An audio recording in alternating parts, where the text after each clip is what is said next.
2. Hey, what's going on, guys? You know, yeah. What's going on? You're now tuned into whatever the name of this podcast is at this point. I don't even know. We ain't got a name yet. We're gonna figure it out at some point. The podcast with me and Sio and Joe. That's the name of it. Yo, I'm letting you know right now, this is gonna be a very silly podcast. No, it's gonna be a terrible episode. Sio brought tequila here. I'm not a tequila drinker. I'm a Bombay gin drinker. So we have some water here just in case at some point we start to feel a little too tipsy. That's not why I was drinking the water. I was drinking the water to hydrate. I mean, I drink for that too. I hold my liquor. So. Oh, okay, fine, whatever. Anyway, let me take another sip real quick. I was not bringing gin here like an old nigga so we could drink this shit. I'm liable to say anything on gin, so I wasn't even doing that. Well, I'm not playing myself. Well, let me just say, first off, thank you for tuning in. I hope everybody's enjoying this podcast so far. We've been getting a lot of great feedback from a lot of people. Like people that I didn't even think were watching have been enjoying this, largely due to Sio. And we had this conversation already. I already told Sio is a star, and to me, this is really about her. Like I ain't beat. Like I swear to you, when I first started doing the podcast, I said, I really don't want to do this. I don't want to talk about current events. I don't want to do it, but you gotta feed now. That. But we here. But you being here is making this fun. Like I look forward to coming here. Look I at do. You being nice. I'm looking for You missed me after a week a little bit. We'll get over it. I'm gonna piss you off so soon. You'll get over it very quickly today. But I had a really great time like being able to step back and watch last week's episode. First off, thank you to Sam who came through and held you down. Yes. And held the platform down. That was dope. We had a great time. Joe, you had fun? I had a great time too. Oh no. Let me tell you something. I'm blowing it up. I don't give a fuck. That nigga Joe texted me the minute I was like, yo, I didn't know Sam was that dope. And I was like, is that your Joe voice? You sound like a fucking villain in a fucking Marvel movie. Like Skeletor, right? Or Robin. I don't know. No. That nigga Joe, and I knew he meant it because it was mad late when he texted me. Yo. Joe don't text me late.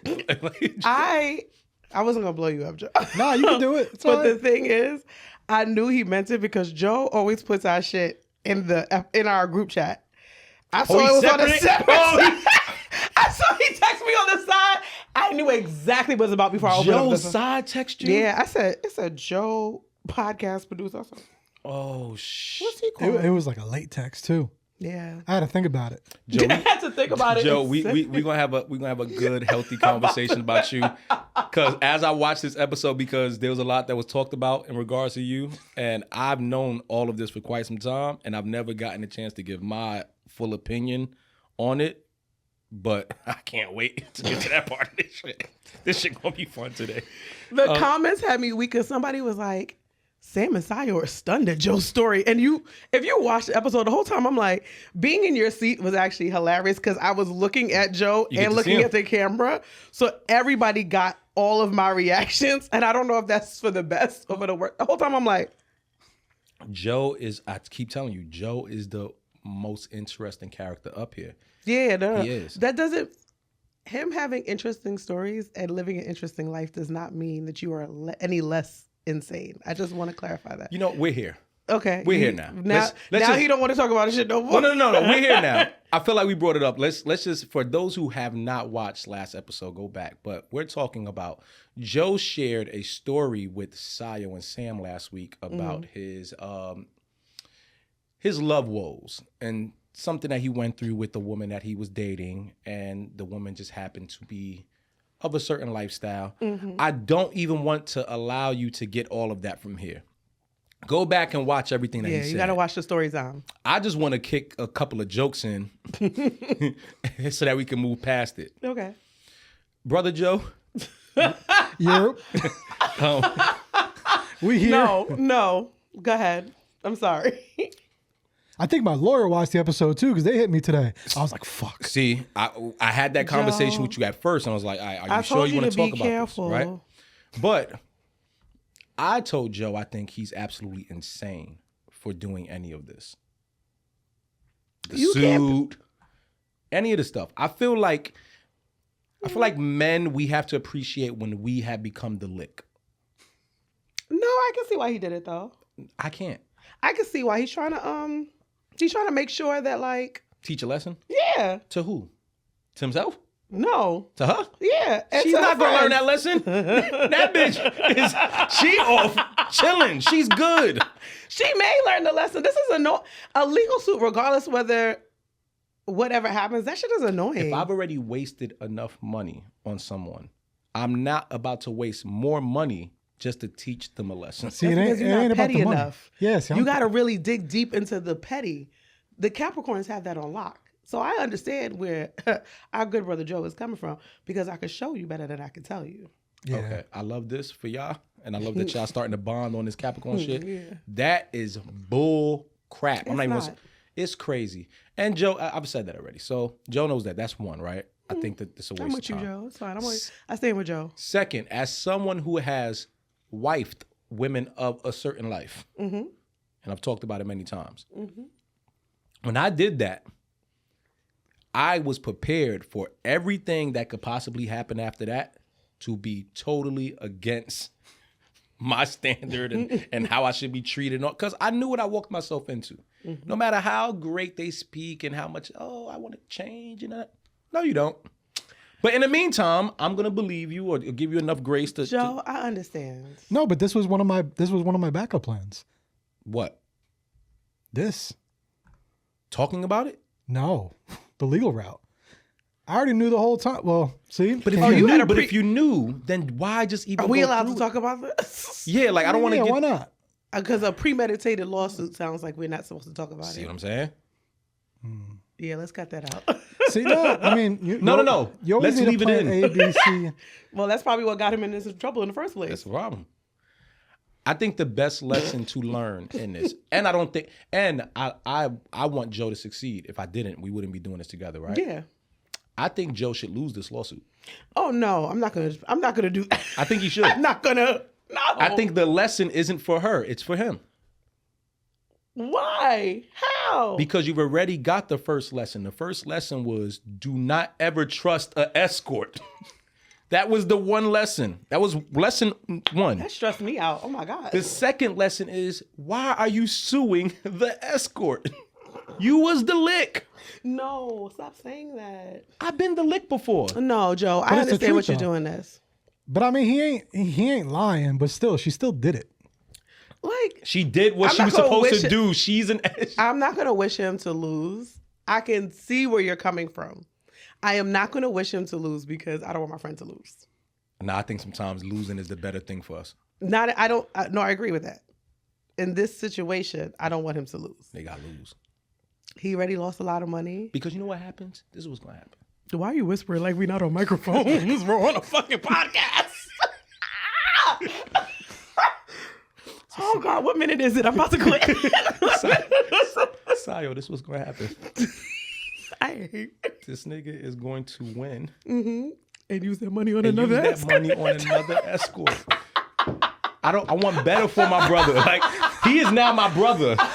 So with your brothers, you have to tell them the truth. Like, because you can't, I know that's exactly what you were going to say. yes. Joe. No, He no can't more. even deny it. He's not saying nothing. I know. He's not defending himself. Yeah.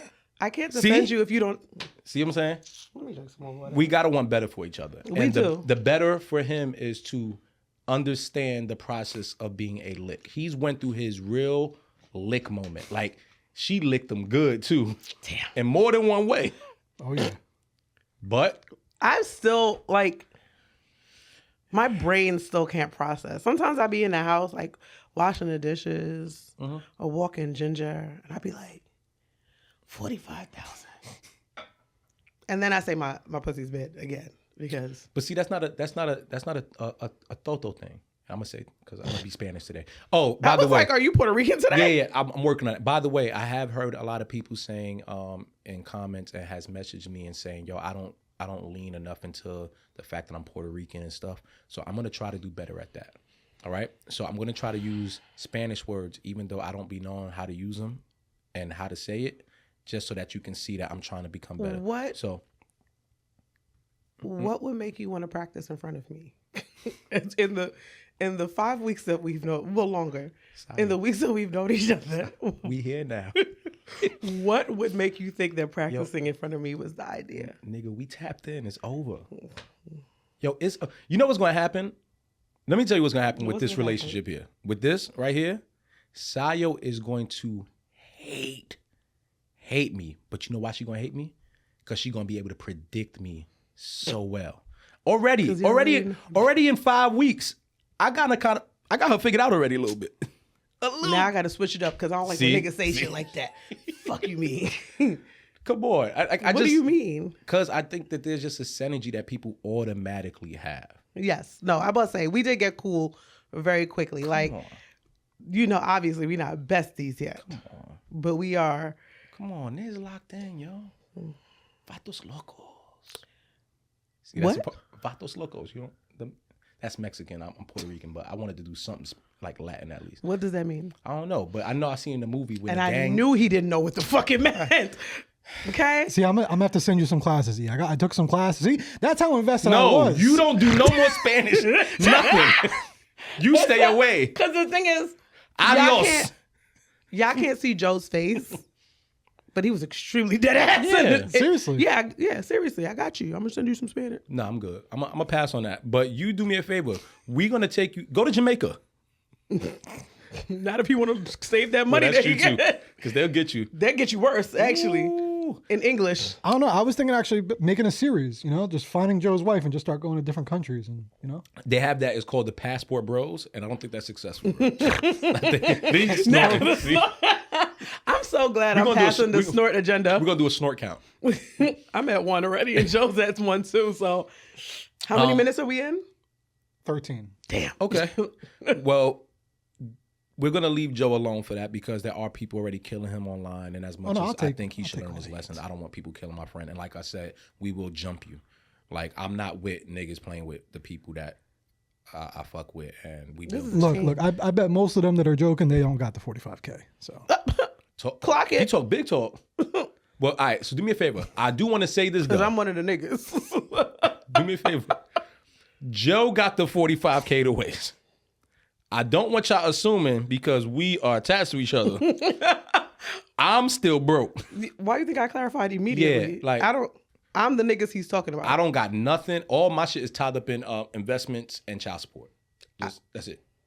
My shit is in bills. Okay, so it's cool. not even investments. Cool. I don't even know if I got the $45 to waste. Let me stop. Let me not say that. Nah. Lord, I'm blessed, Lord. Let me shut up. So salute to Joe. Salute to the story. I did a great job. No.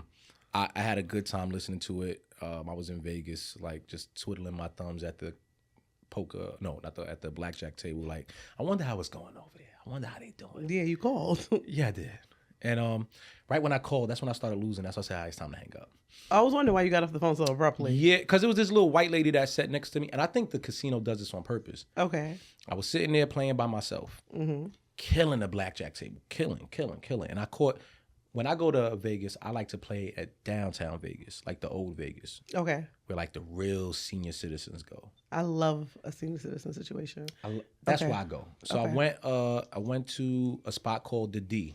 I know y'all gonna go ahead and say I need to say pause and all that. I'm not saying it. That's the name of the spot. We already established we're not doing that. We're not doing that. So I went to the spot called the D, and I find the blackjack table that also allows free bet. If you don't know what free bet is, then I don't. It's pretty much whenever you're able to double down on a hand, usually you would have to put extra money down. At this table, you don't have to. They'll let you do it for free. And you get the opportunity to win double. Oh, okay. So I'm at the table. It's a $25 minimum. I'm just playing $25 hands. Cool. I'm winning. Going back and forth, winning. Boom, boom, boom, killing. I usually sit at the first seat because to me, the first seat kind of determines how the game is going to go. If that first player knows how to play, then we should all be all right. I didn't sit at the first seat. This little white lady comes and sits down. I'm like, all right, she ain't about to mess nothing up. We cool. I tell you, the minute she sat down, she messed up every hand. Every single hand I got. Like if I had a king and a 2, And I'm saying, you know what? That card right there is an 8. I just need this lady not to pick it up. Or that card is a 9. And sure enough, she'll pick it up and steal my card. And sure enough, it will be the card I need. And then I have no choice but to pluck. And guess what? It's a king. So now I'm 22 over. It's just messing up my whole game. So I instantly left there after losing about 7 hands in a row. Damn. And got away from that lady. But I do think the casino sometimes put people there to mess your game up. Oh. I think that is what happened with me. So I quickly left old Vegas, went back over to Caesars, played, had a good time. This conspiracy theory about the white No, lady? it happens. It Okay. happens. I'm pretty sure of it. But went out there, had a good time. I was out there with my friends. We were celebrating. My friend Ronnie is getting married in May. Shout out to Ronnie. Salutes to Ronnie. The fact that he getting married, and not because he's been like a player, but Ronnie is like very very introverted. Okay. And He very hates much everybody? Not hates everybody, but like people can easily get on his nerve, but he's never the person to blow up on people. But you can see his mood shift at certain moments where it's like, all right, man, I'm over this shit. That's me, low-key, but yeah. But we had a good time. Ronnie was like full of jokes. It was just good to see him in a good space. He lost money. He won it all back and then won some extra. We had a good time. Shout out to Ronnie. My best friend Karan came out there. It was good seeing him. We just ran around and ran the streets a little bit. Nobody got no ass, of course, because Ronnie's getting married. Karan is married. Okay. I'm the single guy there. My boy Rashid was there as well. I would have never trusted you, my husband, with you. They know. They know I'm not gonna ever influence my friends to do the bad thing. Oh, okay. They know that I'm the person gonna say, yo, I'm off on my own. Dip out. Peace. Yeah. Okay, good. But none of that happened. I didn't try to approach no women. I didn't bag no numbers. Well, you wouldn't have done that even if it wasn't Vegas. We've talked about this. You don't approach women. That is true. That is true. You try to make it sound like it was some big That is revelation. true. But they ain't know that. Well, they do now. This is my co-host. The fuck you want me to lie? First of all, you said it on this podcast before. I did. Yeah, we had a whole conversation about you not approaching people. But you know what's funny? I don't be expecting them to remember stuff. That's the bad part about podcasting. You say shit and don't remember you said it, but they always remember. Them niggas remember. Them niggas. It's like they be time They the stamping. North. They remember. I be like, niggas be pulling shit out the ass. They be like, remember on episode 1 20 years ago? Yeah, no. First of all, I don't remember last week. I smoked weed. Yeah, I don't remember yesterday. I smoked marijuana.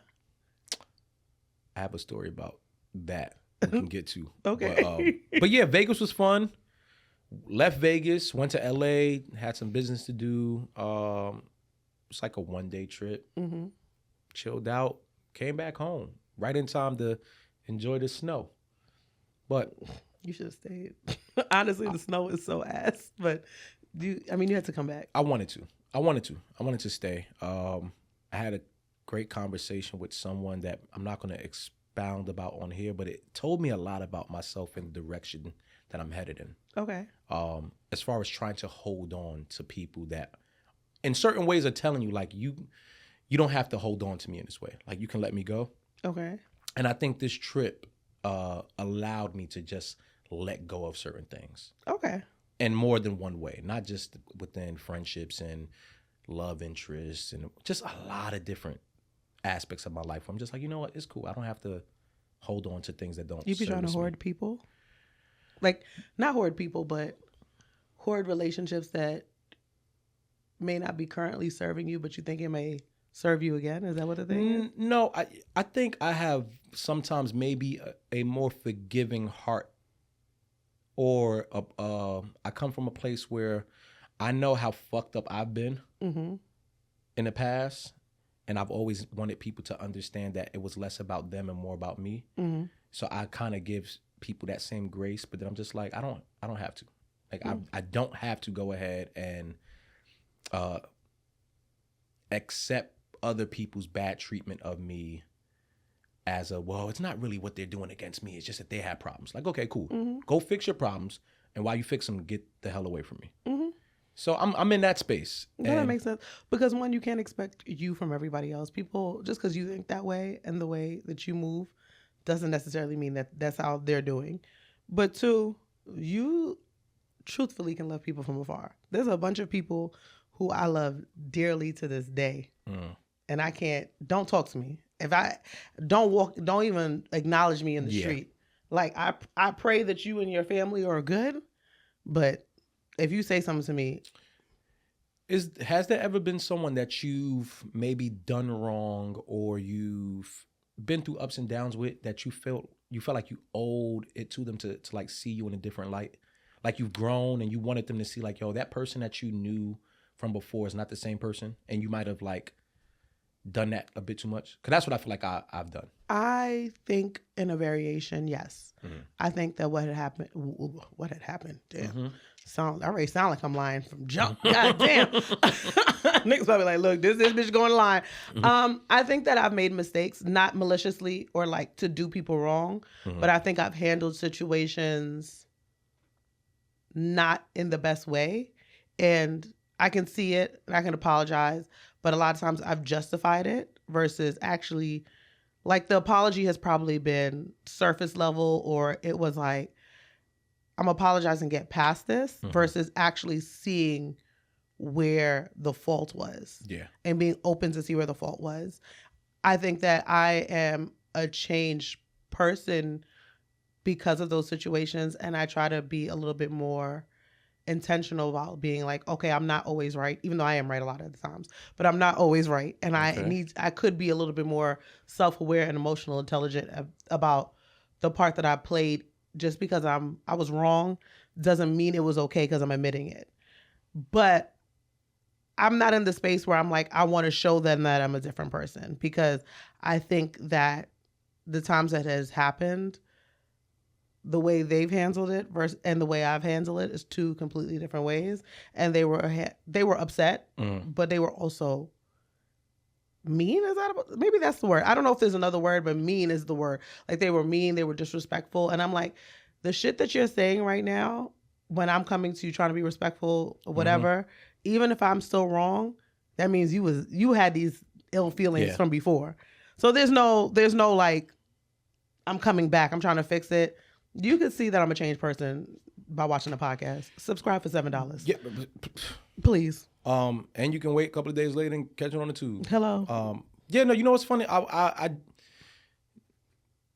had that moment where I think for quite some time I've like dealt with a level of beating myself up about some of the things I've done in the past to people that, you know, I've loved and had respect for, or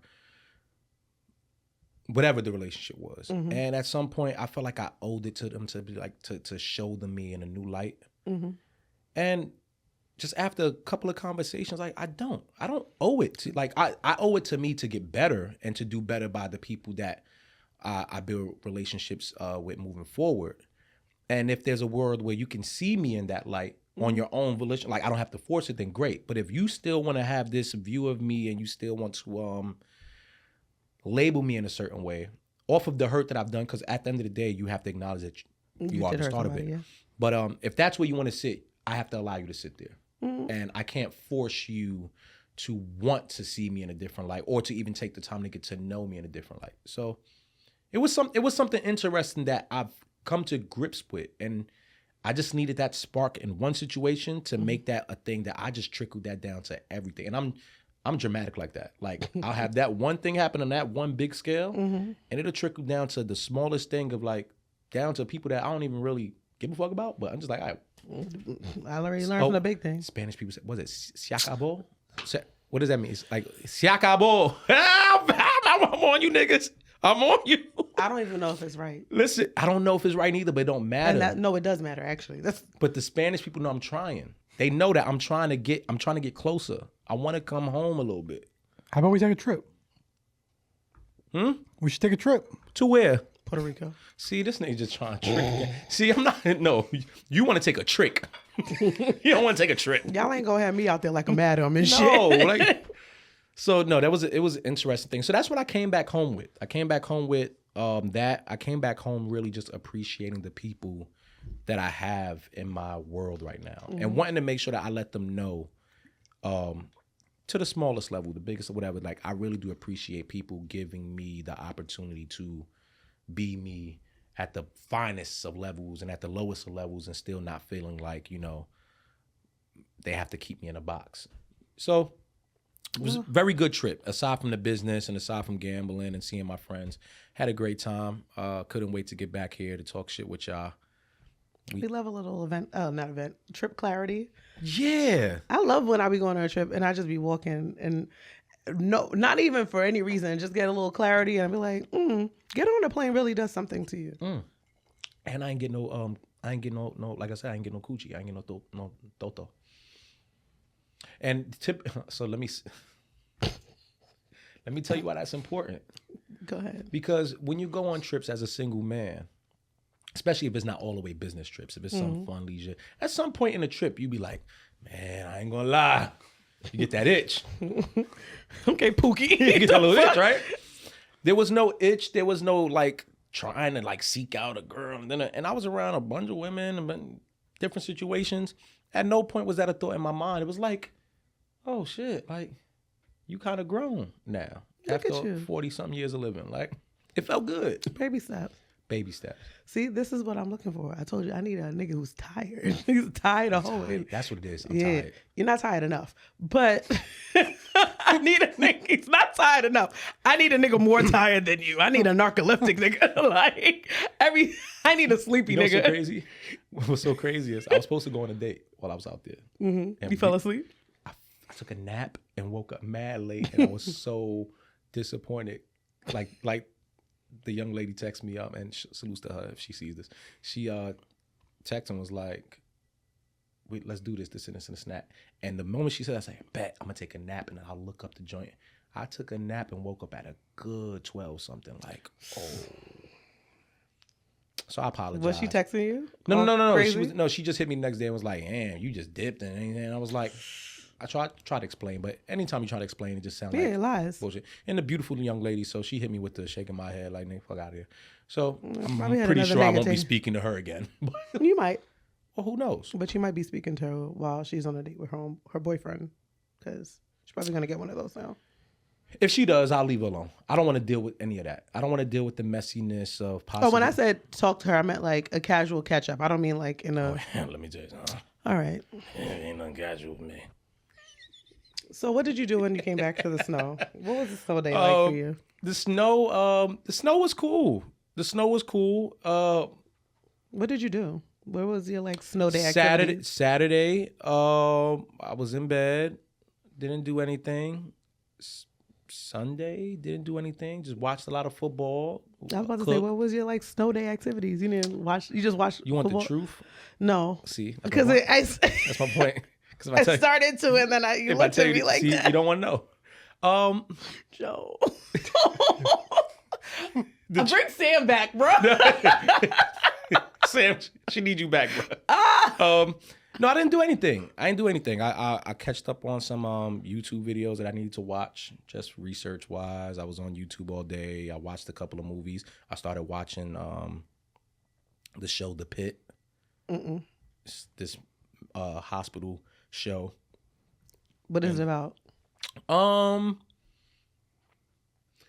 watch TV, so now that I'm just asking so I can watch something. I'm only 2 episodes in, but it's about niggas in the hospital. Oh, so like Grey's Anatomy? No, because Grey's Anatomy is my favorite hospital show ever. Okay. Because in there, they was like real toxic. Yeah. Like the real hospitals. Like I dated a nurse. Okay. And she would always tell me about how nasty the hospitals were on all levels. So Grey's Anatomy was a great depiction of that. The Pit, from what I've seen so far, is cool. It's very graphic as far as the injuries go and stuff. You get to really see what stuff look like. But so far it's cool. I'll go continue it. I cooked. I brought me a juicer. Wow. So I juiced. Look at you, 2026. Yeah, I'm feeling like if a woman really wants to get to know me, she gonna have to come correct. You know what I'm saying? How you do it? How they do it? Which finger I use? And he's doing it so loud, it sounds like he's clapping his fingers, and it's pissing me off. Here you go. Just a little bit more. You're not supposed to hear the sound. Oh, all right. So no, I didn't do nothing. I watched football. My son laughed at me. I mean, I don't even need to know why I believe it. He laughed at me because I was home and I just looked like I was all alone. And he was like, Dad, like, what are you doing? I was like, nothing. He was like, Dad, you got to get a girlfriend or a wife or something. I was like, why? From the mouth of babes. Oh, God. What about your snowing day?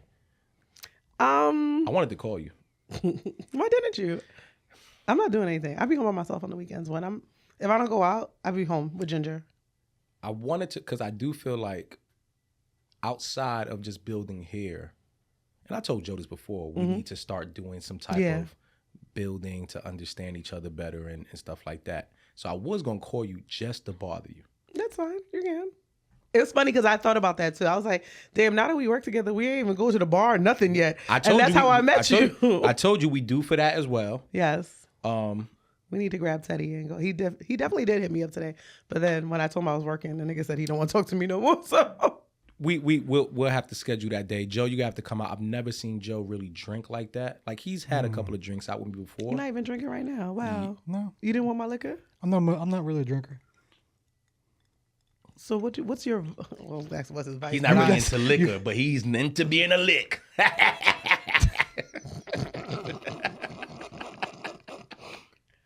Leave me alone. He ain't lying. Joe, I can't defend you if you don't help me. I don't need no defending. You're right. You know what? 3 6 Mafia told me a very long time. Don't save them if they don't want to be saved. Telling you. I'm sorry. Joe. You could have called me. I really was doing nothing. After we started recording last week, I don't know what was in the air. I don't know if it's like now because I have to go into the city for work. I started to feel sick. So like I was fighting a cold literally all week.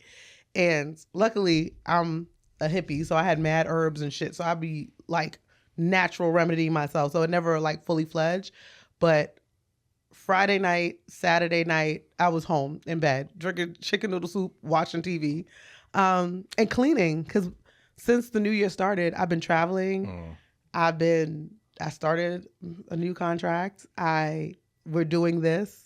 I had people staying with me. My house was in shambles. I hate when that. Oh my God, my house is in shambles. I had not done laundry in weeks. Like it was, I was like, where are the clothes? I have no clothes. So it was just, I really just needed to stay home. Some of the best feeling is when you have a house guest and they finally leave. Like the minute they walk out the door, that should be like. And no matter how much you wanted them there, it's just like, oh, now I could go back to my routine. And it's not even the routine. I wanted to clean. It was my best friend. She's up here from DC. She's from here. So I love having her here because she turns the living room into her bedroom. I stay in my bedroom. We'll text each other from different rooms. Like we always joke that we love being able to do nothing with each other. But I like people like that. Yeah. That comfortable silence. Yeah. I like that. We could be on our phones right next to each other and then like look up, like send each other memes on the couch next to each other. Like that's the shit that we do. When she left, it was kind of like, damn, the house is so empty. But I also don't want to like clean and do all like the deep cleaning like around people. Yeah. And because I don't want her to feel like I'm cleaning because it's her. Like can I tell you something? Go ahead. I do that. And I do that because you want people to leave? No, I be wanting them to know that you're not really working with how I like my feng shui. So could you get your shit, like, could you pick up your cup behind you? Like I'll move your clothes. Like, if your clothes ain't folded. Oh, I don't do that. I do it. I love that. I love making people feel awkward about it. Why? Why would you even let them stay with you if that's the case? Because you think the people that you let stay with you will have some coof and know how to, like, keep their things together. I see. The thing is, though, you have to understand, couth is subjective. Well, in some cases. Yes. But the way that people live in their house isn't universal. So some things that may be like, oh, this is obvious. You don't do this here. It's not obvious. Like my niece, she doesn't take her shoes off when they come in the house. But they live in Virginia. So they don't, where they're at in Virginia, they don't actually like walk into train stations and stuff like that. The dog here. You know that's the only reason why I wear good socks? It's because you wear them in the house? No, because I know at some point I might have to go into someone else's house 100%. and take my shoes off. They have a dog, and the dog, is like one of those, a dog that does shed a lot. So like if people come in, the dog hair will be on the floor. No matter how much you clean, you can't avoid that. So it's just kind of easier sometimes to keep your shoes on. And then when you get upstairs, that's when you take it off. No, so like my niece is like, see, I'm a pretty clean person, but that's too much for me. I What? avoid going to people's houses if I got to take my shoes off at your crib. oh, see, that's Caucasian. Maybe. Yeah, That's Caucasian. Let me ask you a question. You use A washcloth? a washcloth? I know where you're going. I'm here with you. A washcloth? Oh, whoa, the nigga said it like he does not Hold know. up. Let me sit up. Because this guy good now. Joe, Joe, a washcloth. do you not know what the... I use a towel. Wait. No. The long towel? Like, Yeah. when you wash. The washcloth is the Regular towel. So you in the shower? While I'm in the shower, What do you use in the shower? Joe. one of those little bristle thingamajiggies. I don't know what they're called. A loofah. No. Bristle. The little round thingamajiggies. A loofah. That's a loofah. Maybe. net I don't thing. know. I don't know about all that. The net thing. I don't know. I don't know what it's called. You don't know what you use in the shower, Joe? I don't know what it's called. Yo. He handing it. Oh, that too. You hand it? Both. I do both. Okay. I do both. Women, I understand. I don't know about men because I don't know how y'all clean y'all situations. But you don't use a wash. You've never used it's literally a mini towel. Yeah, I know what they are, but I thought that was just for the women. What I use does the job great. What I use does the job great, and it ain't no bougie ass little mini towel. I don't even know how to address this. I just snorted. I don't even know how to address this. Joe, I just want you to know, I think this podcast is going to be way less about me and more about y'all. And I'm so prepared for that. Joe, you are telling me I need a drink. that you know the square thing, like the small square. He said he knows Yeah, what it is, I know exactly but he what thought it it was is. just for women. Yeah. Or for your hands when you get out. That's a hand towel. Yeah. That's not a I washcloth. don't know. See, some things. You people the just be nigga that doing leave too pubic much. hairs on a bar of soap. Oh no, not at all. See, that's the thing. Nah. See, that's too much. That's too much. See, I'm clean, but there's some shit that is just people be doing too much. But I'm actually. And The washcloth is not doing too much, friend. I want you to. Okay, we're not going to gang up on you, Joe. I'm trying to be. no, that's all right. Let's be inclusive. All right, listen. A washcloth is a staple in the black community. Like literally, it's not so much. Or a loofah. 'Cause I'm a loofah person. Okay. See, the thing is, I feel I like feel like it scratched the dirt out. Like, I use both. what do you But- use the washcloth for? So I have a very particular shower routine, and I know it's gonna sound crazy, but I'm gonna go through it, and then Okay. y'all tell me if I'm crazy. Let's hear Maybe it, it's let's hear it. girly. We can all do our shower routine. Yeah. Let's hear it. I use an antibacterial soap first. Okay. I use that usually with a washcloth to get like the dirt or whatever. Mm-hmm. Actually, no, I'm lying. I use that with an exfoliator. I can use like a Korean net or like the African net because the antibacterial, I want to exfoliate and I want to get that All the dirt gook off. out, yeah. Yeah, the dirt and all that shit out. Then I usually use a treatment, a treatment body wash. So like something with like an exfoliation of glycolic acid, salicylic acid, something whatever. I will use that either with exfoliating gloves or whatever. And then I use a moisturizing and or scent body wash. So that way the smell and the moisture can lock in. But I will use the washcloth either with the middle one, the treatment, or the last one. I exfoliate first to get the dead skin off. So I use both. Okay. That sounds like a lot, but I appreciate that because you are a woman. And I do think a lot of men should start getting to more of that. Yeah, because y'all need to get we be walking around looking crazy. You need antibacterial to get all the dirt off, and then you need a second, at the very least, a second one. So I will say that my routine is very simple, Mm-hmm. right? I do have 2 loofahs. I have to have 2 loofahs. 2.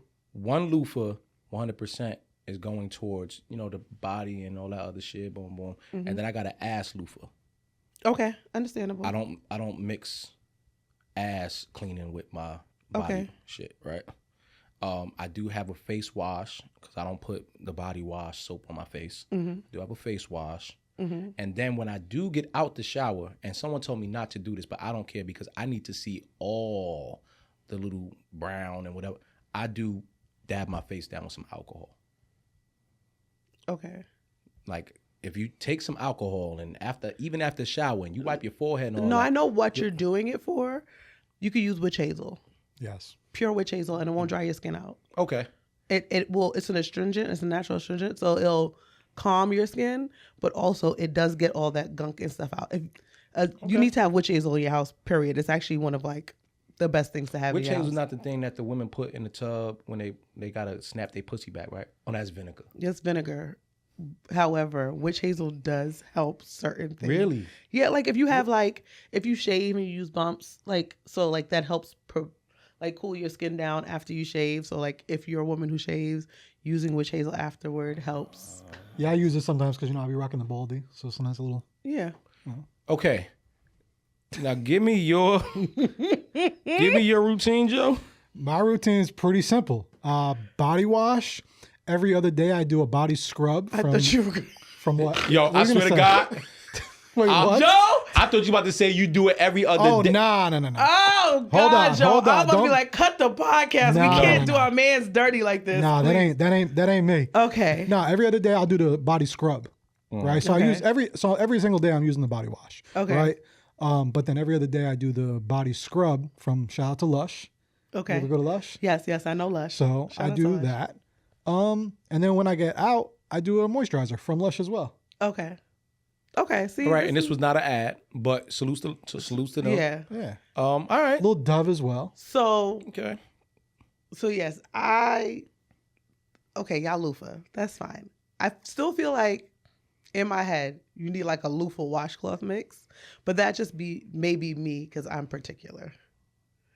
But y'all can let us know in the comments how y'all bathe. Yeah.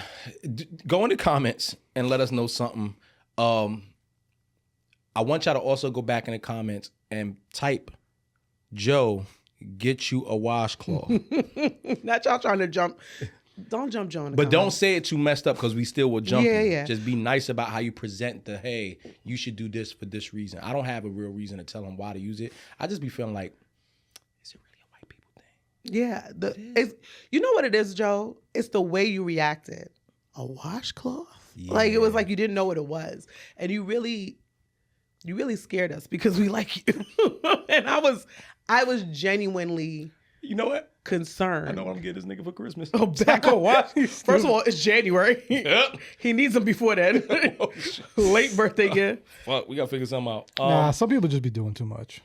And you know what? Don't jump Joe in the comments because he's already been through enough after Yes. the playlist situation. Yes.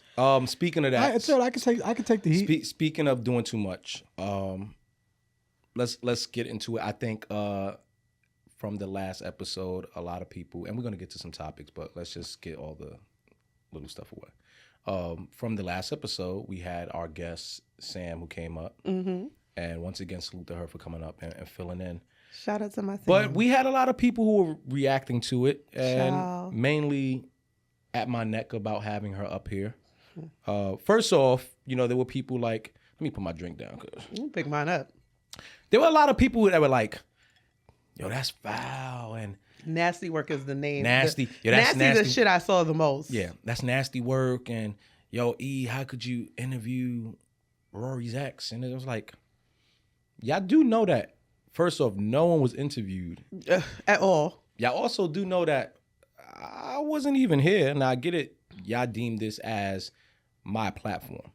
I understand that concept because this is hubbed at my network, if you want to say, right? But I've been very big in wanting to make it clear that this is not just my podcast. Like, Sio is here now, and she is a part of the creative of this podcast. So if someone being up here is going to help her in getting off her first episode by herself, when we're only 6-7 episodes in, I'm going to consider that more than consider y'all fuck niggas and what y'all think is nasty and all that.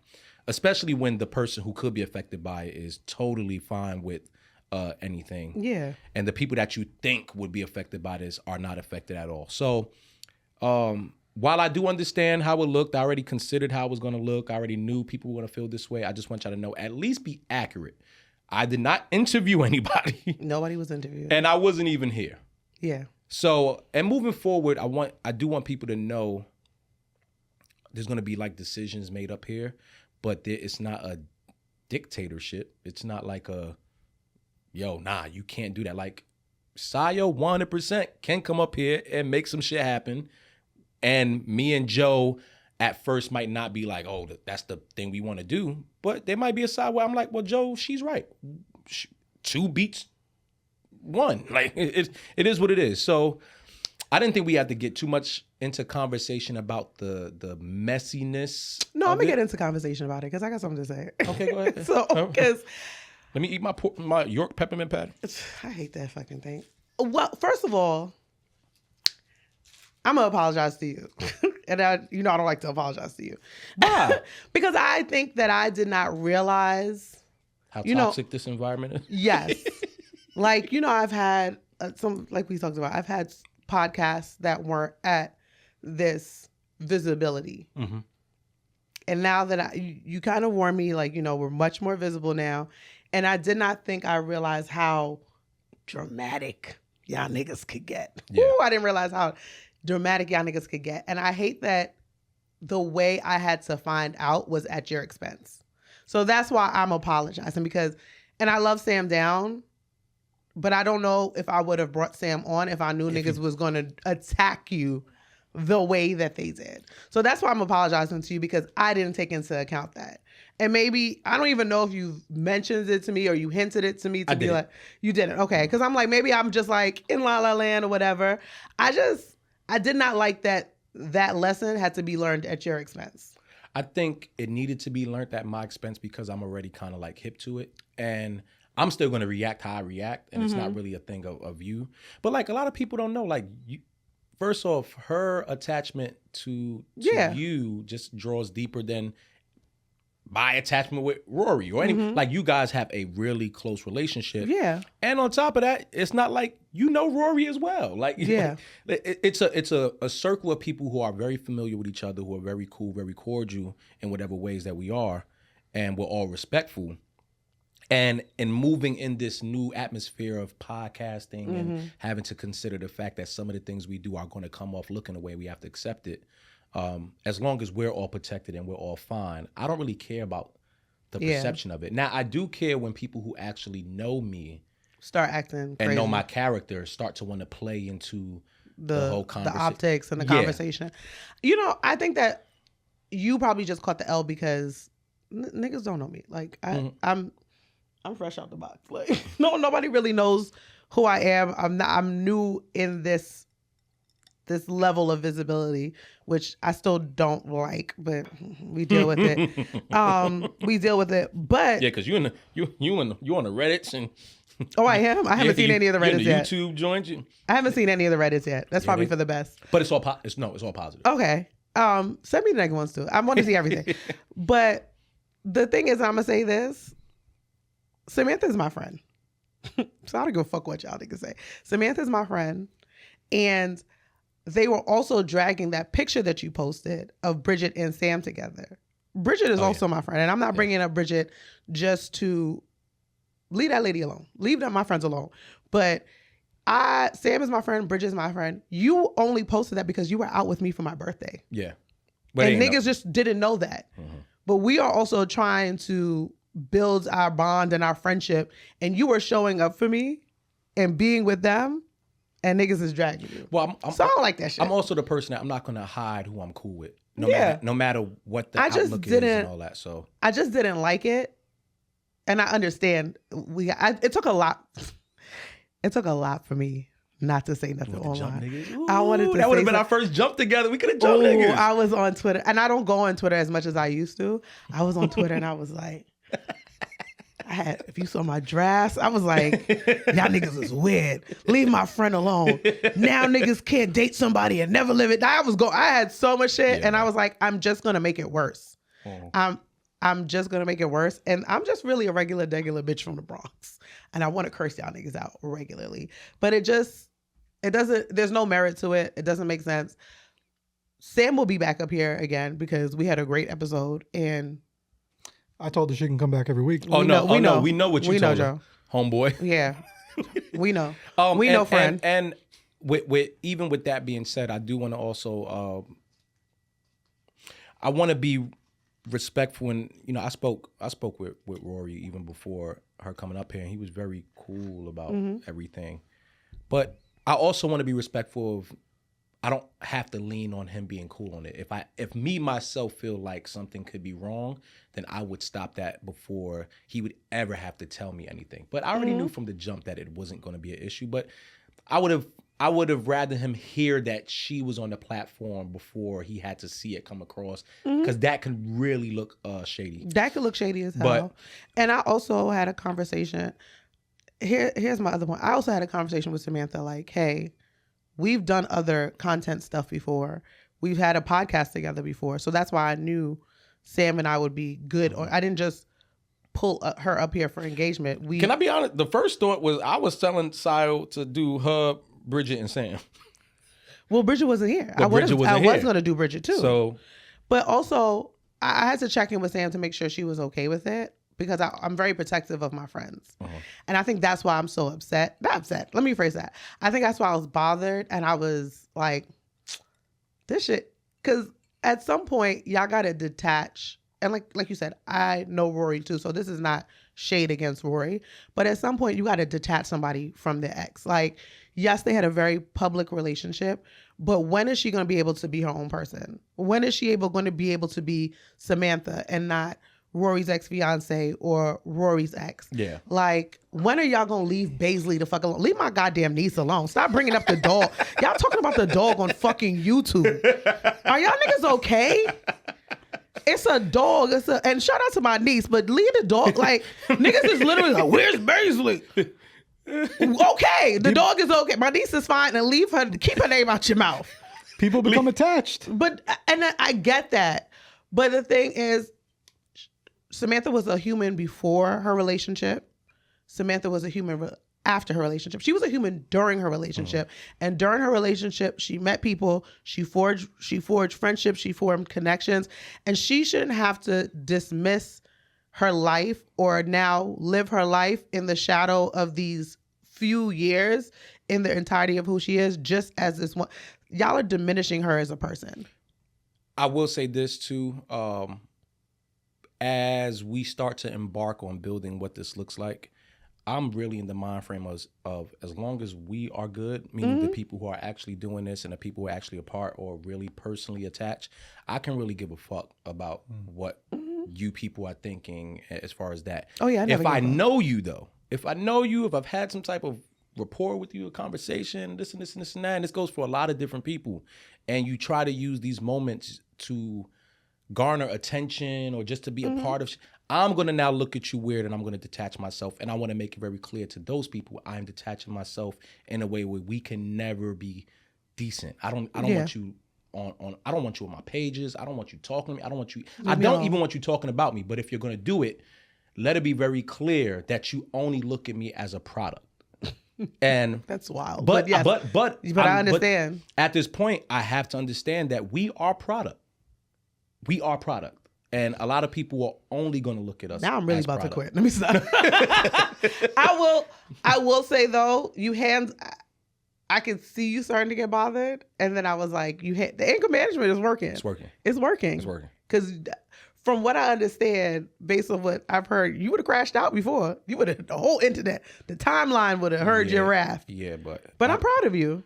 Yeah, I think I'm still some kinks there a little bit. But You're I have human. my ways of talking myself down off the ladder, because to some people what looks like a very minuscule thing to me means a lot, because it's a trickle effect of things that can happen moving forward. So I like to nip things at the bud when it's at its smallest. Yeah, no, I don't get even want it to wait until it gravitates to something huger, and now we're like, all right, I don't want to do that. And because I do think I lend myself in a way, and it's so funny because not Joe F, but Joe Budden said this before on the podcast episode. And when he first said it, I was offended at first. For 2 seconds, I was offended until I went home and thought about it. I was like, all right, I understand what he's saying. But he was like, something bad is going to happen to you.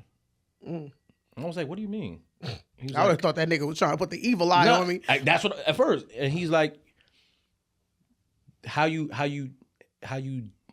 do relationships with people and how you pull people in and how you handle, at some point that is going to have a bad effect. You need to be a little more choosier and you need to be a little more smart about who you allow into your space in certain ways, even if it's the smallest way. Yeah. And I didn't get that at that point. And I think it took for me to go through a lot this past year, whether it be mourning and health and now starting this whole business.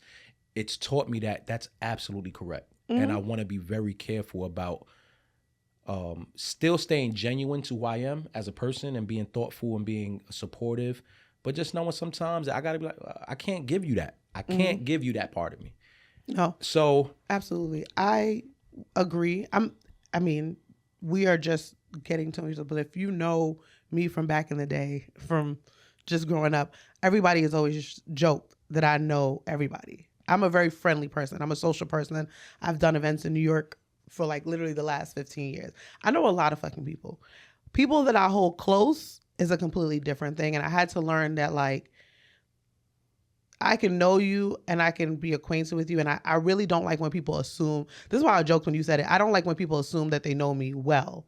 You're saying it as a joke, but like there's so many layers to me, and people think because, oh, I'm social or they see me around or we have mutuals, they know me very closely, and that irks my spirit. That's crazy. I tell people this all the time, and I think there's very few people on this earth that really know me. I think there's a lot of people that think that they know me. Absolutely. But me, the person that I know I am, and the people, people have no clue. Yeah. No clue. And that's why I will ride so hard for the people that, even if they don't fully understand me, they make an effort, and I know they have the best interest at heart. So that's why when like all this shit happened, I started to get defensive because Sam and I are very close. Like, and it's not podcast shit. Like, I'm not friends with Sam or Bridget or Scotty because we're in industry or podcasting. I'm friends with them because of the person that they are. Yeah. I was in Bridget's wedding. Like, those are my friends. Those are my family. When shit goes down, those are the people that I call good or bad. So I think that the way that people are God damn, I'm getting tight. Go ahead. Take one more sip. Take one more sip. I'm back. She back. Diminishing everything. And even with you, that's why I got upset. But y'all, I still curse niggas out. But I will say this. I don't want to make it a habit of having to address everything that people say. I'm only addressing that. So that was that one thing, like you said, at any point that you want Sam up here, Sam will be up here. I thought it was a great episode. And y'all niggas ain't gonna be able to do nothing about it. And also, I consider her a friend as well. And at the same time, I consider Rory a friend. And I'm gonna be fair to both of them.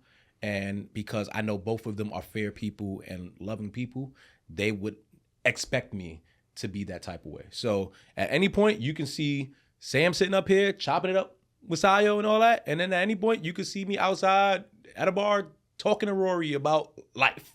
That's just how I don't have to pick sides in this thing. You're not going to force me to pick sides just for the sake of content and your comfortability of who you think I should be and what you should know about me. Yeah. With that said, let's move on to some topics. We're moving on. Yeah, let's move on to some topics. I'm gonna get mad again.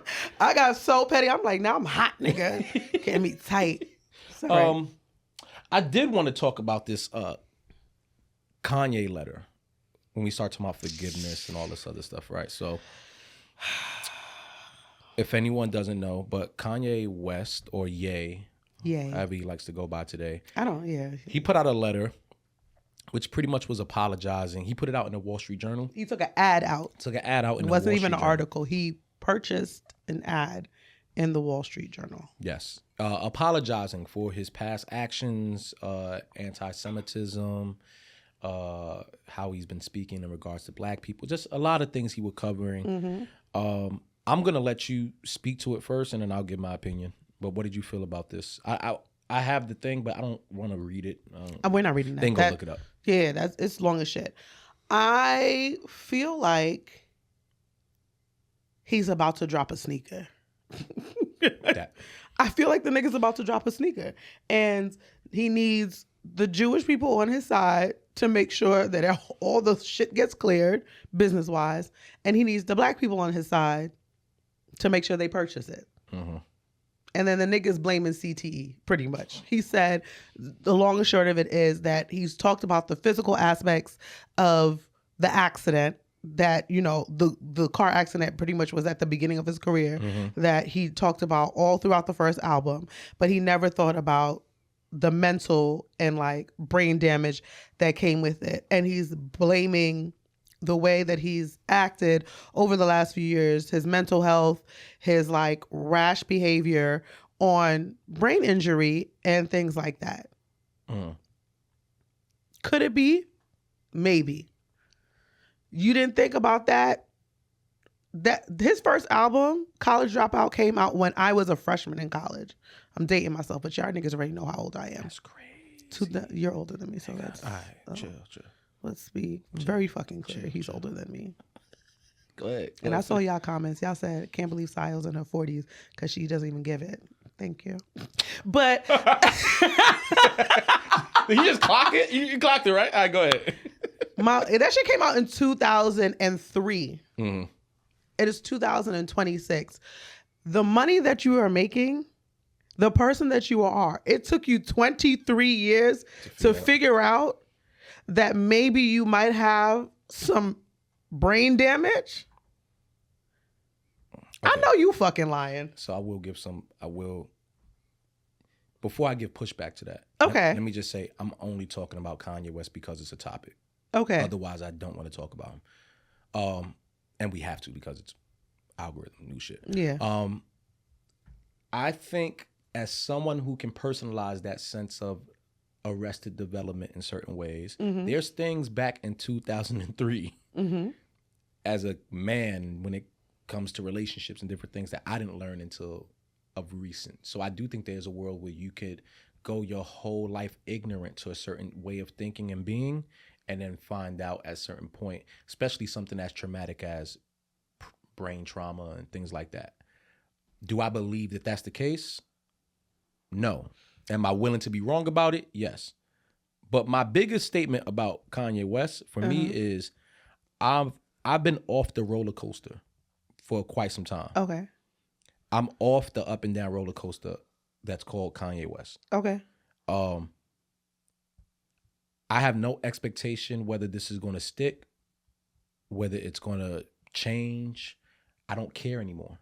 Like, you've done enough back and forth and seesawing for me to just predict that something like a sneaker might drop or an album might drop, or a year later you'll be back in the same path and you'll be saying, oh, I was only talking like that because they had me on meds. And I don't know, but even more, I don't care.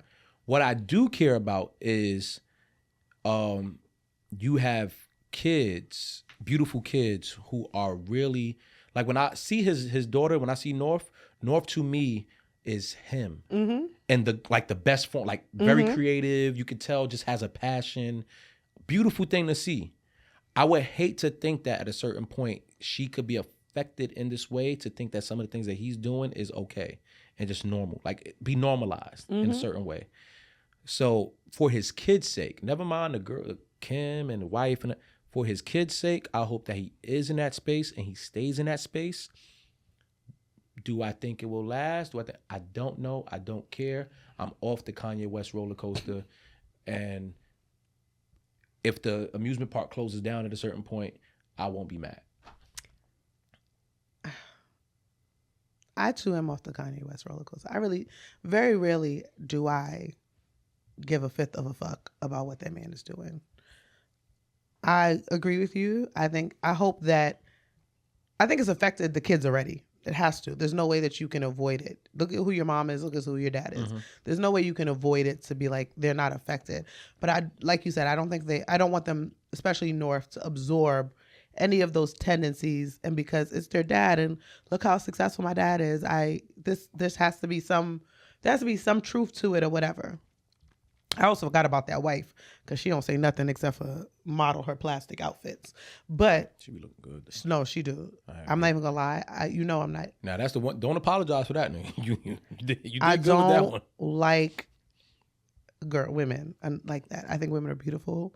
I wish I could like coochie because then I would be married by now.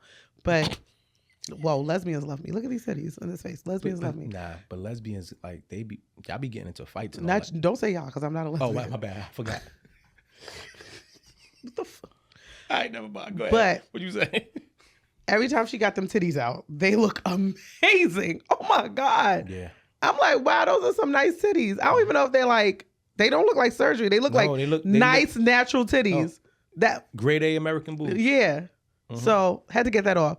But what you're saying about how you was doing some shit in 2003 and it took you recently to realize it's a different pattern, that's not the same thing as what this nigga's doing. It's true.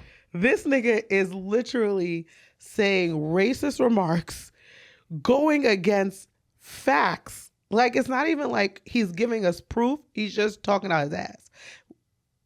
Like, You know why a big part of me jumping off the roller coaster is it's one thing to watch someone who's troubled and then have an opinion. It's one thing to watch someone that you just think is ignorant and then have an opinion. I really do feel like he has some type of mental, like real serious mental 100%. And I don't feel like it's right for us to criticize that if that's really what's happening. That's my assumption. I don't know if it's right or wrong, whatever, right?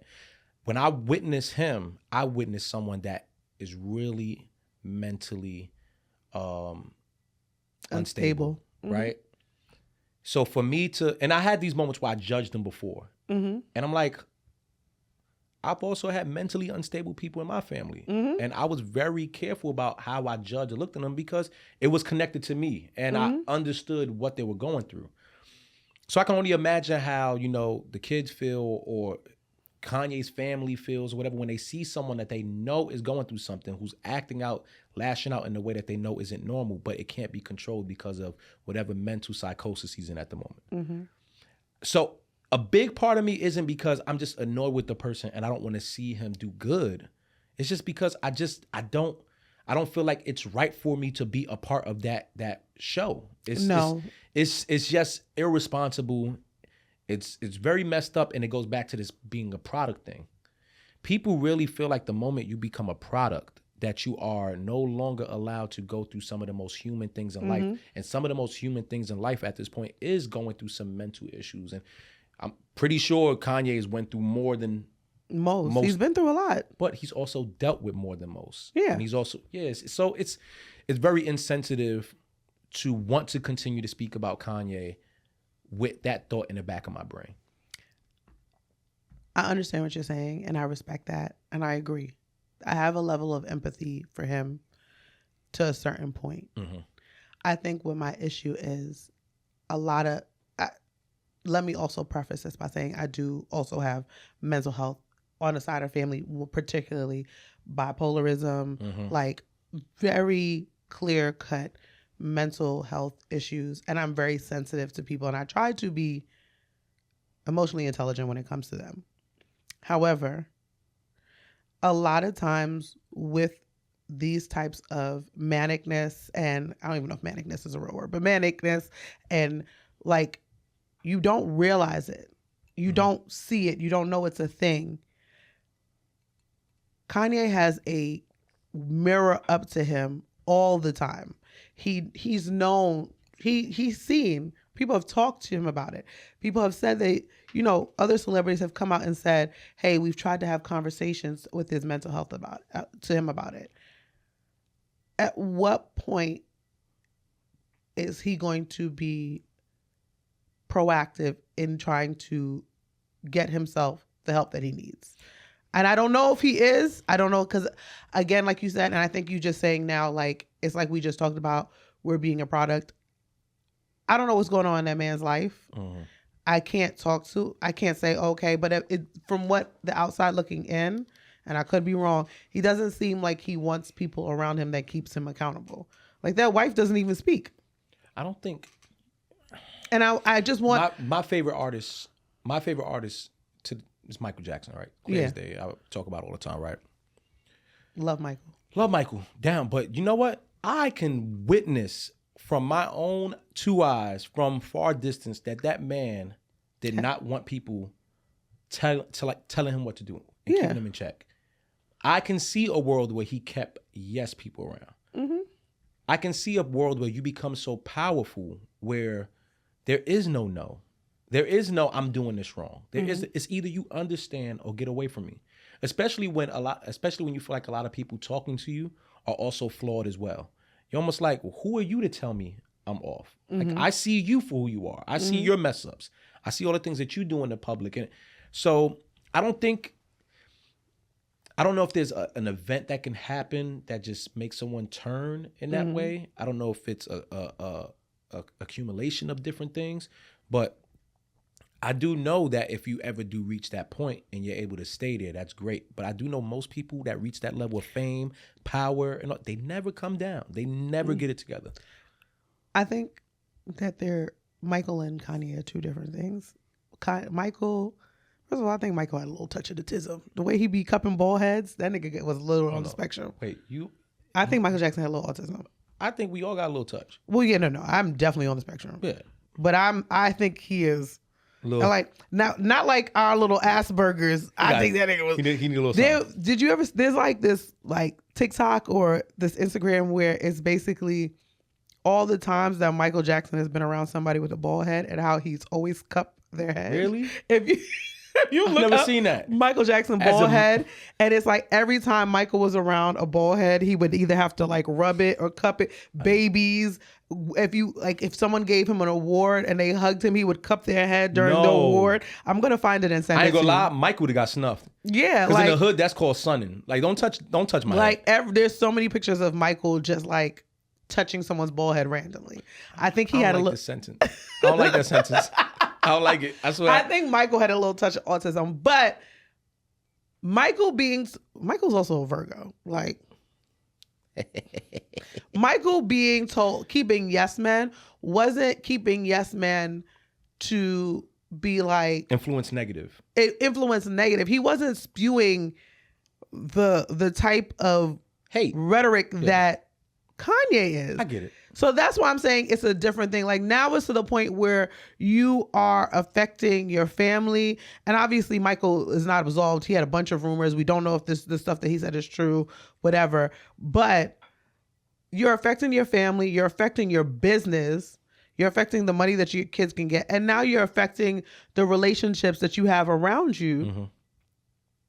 Like, I hope that this is, it sounds bad saying it like this, but I hope this is actually really a mental health crisis and eventually he gets the help that he needs versus this is how he is or he's doing this for publicity. The sad part of me is saying I would rather lean on, no matter what the outcome is that this was mental shit than to think that because even if it is a publicity, that's still a mental health issue. Yeah. So bugging the fuck out. Yeah.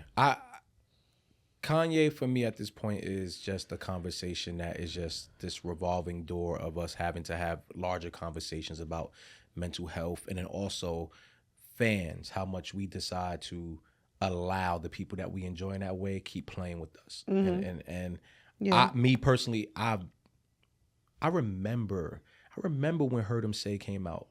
Yeah. The Kanye and Adam Levine. I sat in the car driving around. Lived in Rochester, New York, driving every block, waiting for it to come back on the radio because I thought that was the greatest thing I had heard at the moment. It was so fire. And I'm like, I can't wait for this album to drop. Oh my God, this is the greatest shit. I remember I've worked with Kanye. People are like, I'm on records. I'm 2 words with him, Freeway, Most Def, Jesus Walks, no background. Yeah, like I'm like I look at you. Okay. Okay, resume. No, like I did the little shake thing. I see it. I'm sorry. Go ahead. Yeah, like I've seen him work early stage, like Saratoga Springs, like in his focus, in his very heyday of creating as a young boy, being able to watch and say that is passion. Like he has it. He has the gift. Whether you call it from God, whatever it is, he has that. It's sad to have to see that some of these negative things are attached to his greatness, but I almost feel like a lot of the greats have something of this level attached to them in a certain way that they Don't either get me have to. started on Robert Kelly again. I mean, that's another one. That shit hurts every time I think about it. Robert, Sylvester Kelly, he pisses me off. you know what hurts about it? And it's a deeper conversation we can get to. And you know what I think we should do? I think we should save this conversation Okay. for a bonus for pay, because I think it's a really deep conversation. Okay. And I want to have it in a real genuine way. I don't Okay. think YouTube will be ready for this, so we'll save it just for Patreon. Okay. Hey, for you niggas that's turning in, you gonna get it. For you niggas on YouTube, you ain't gonna get it. What's wrong with you? But no, I see what you're saying. Like, I remember being a freshman in college and listening to College Dropout and that album and Sean Paul's album, his like crossover album came out. I wore them shits down on my CD player to the point where the CD was almost see-through. Like, it hurts some. I think I'm very, like, again, people who can detach the artist from the art, I kind of envy them because I cannot. Yeah. Like, I listen to College Dropout and I'm like, I think about the way that makes me feel and I'm like, where did this nigga go wrong? I can't listen to the song without thinking, God damn, Kanye. And everyone attributes it to his mom passing. A lot of people do. I can see a world where that's the case because Mama 100% will be the person to keep you in check. I don't think there's a world where he would spew some of the things he spews knowing that Mama gonna pick up that phone and be like, all right, son, what's going on? That could be it. I don't know. I think grief also changes you. Grief will change. You become a new person after grief. Yeah. Especially a tragic, I mean, obviously, but like grief will change you. It changes your brain chemistry. Yeah. The way you live is different. You have to figure out the person that you are. And I said this literally this morning. You have to figure out the person that you are in this new normal. And if you are not intentional about it, grief can overcome you and turn you into a person that you do not want to be. So that could be, and we're never going to get the answer. No. We're not going to get the answer. So there's really nothing we could do. I just hope that whatever this letter was is the first step for him to get this help. And whatever CTE he's saying is the reason behind it, I hope he gets help behind it. Because, I can't. We can keep it in the Midwest. Child. For those who don't know, Kanye is from Chicago, and the Chicago Midwest, bro. I'm one of the niggas back in the day who wouldn't know. I don't know anything about geography. I don't know where the Midwest starts and where the Midwest ends. Because my homegirl's from Lansing, Detroit. That's the Midwest. Shout out to my homegirl, Bajade. She gets so mad. Not Lansing, Detroit. Lansing, Michigan, sorry. She gets so mad. Bajane look good? Bajade is married. I'm in her wedding. My bad. Yeah. That's peace. But she does look good. Shout out to her. That's peace. Salutes. Congrats. But she gets so mad because I'm like, I don't know how the fuck far away Detroit and Michigan is. But she's like, it's in the Midwest. Or she'll say something and I'll be like, I know New York and I know California and New Orleans. You'd be surprised how many Americans are like so clueless to and New Yorkers especially. Yeah. Our own damn country. Yeah. Geography, I have my slow moments, but I am pretty smart. Geography is not one of the strong suits that I have at all. Just because I've been traveling since young, I'm pretty good with the globe. Or at bare minimum. You call me a local bitch. No. Nigga said, since I've been traveling since I was young. Anyways, speaking of Midwest, and we're going to have to definitely get serious. Yeah, let me get serious because it's a lot going on in Minnesota. And it's all in Minnesota. Like ICE is out there wilding out. Bugging the fuck out. Another. I wish. Do we have the name of the gentleman that? I don't. I'll look it up. The ICU. Yes. ICU nurse. Yeah. He was killed by an ICE agent. The video was floating around. I hate seeing videos like that. I hate the idea that your death can be seen like that.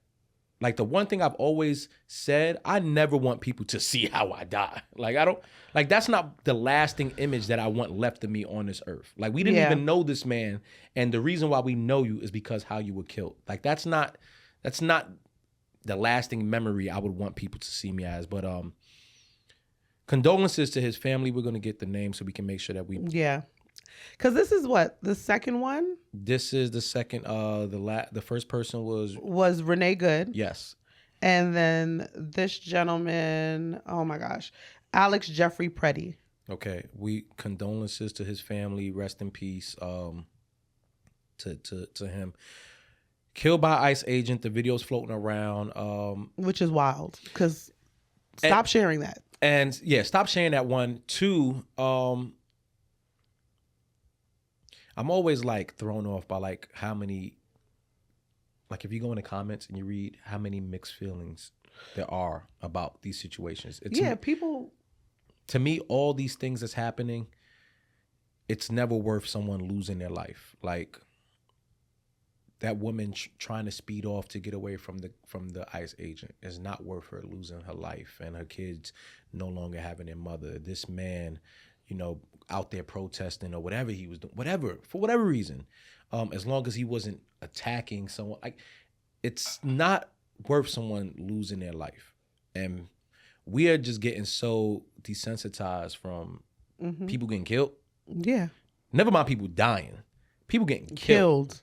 Like it's almost like we expect it to happen and we waited for it to happen just so we can retweet it to have conversations about it. And this is also another topic I don't want to get too long drawn out about, especially when moments like this, the person who's passed, we start to forget their name and we get more caught up in the killing and all that. And that's exactly what's happening. And I think, like you said, I don't want to like draw this out. I think that what I don't like that I've seen is that people are starting to say like, look, they're killing white people now. Like now do y'all pay attention because they're killing white people? One, they killed a person. Yeah. They killed a person. We shouldn't be using this man's name in the fact like, now y'all should pay attention because look, he died too. But two, and I'm going to be very clear about this. I don't have the specific numbers on ICE agents or hate-filled murders by just whatever. But in the last 10 years, over 3,000 people have been killed by police. Black people, solely. Just because this one white person died, and I'm not dismissing his death in any way, shape, or form. But saying now that white people are dying, should we pay attention? It feels like a little stab in the heart about those 3,000 black people who have been dying. And that's not even including ICE agents. That's not including hate crimes by white people. That is 3,000 people, black people who have died at the hands of police over the last 10 years. And that was not in vain. And we shouldn't be saying now that white people are dying, now people should start waking up. You should have woke up from the first one. You should have woke up from the 10th one, from the 500th one. Yeah. People are dying, period. And the shit is corrupt. ICE is a terrorist agency at this point. And rest in peace to those people. And shout out to the way Minneapolis and Minnesota showed up. Again, not good at geography, but I know y'all niggas is in there. The way they the pictures gave me chills as the way people were outside in negative degree weather to protest people coming up. And especially that little boy who got snatched. Did you see about the little boy? The little 5-year-old boy. The little 5-year-old boy that they got snatched, and then used that little boy to get the dad, to lure his parents out by having him at the door while the ICE agent was on the side of the door hiding. The father opened up the door and then they took all of them away. So now this little boy is now in custody, but also feels terrible because he got his dad locked up. Yeah. You've traumatized that kid to a point of no return. Fuck y'all. Please. This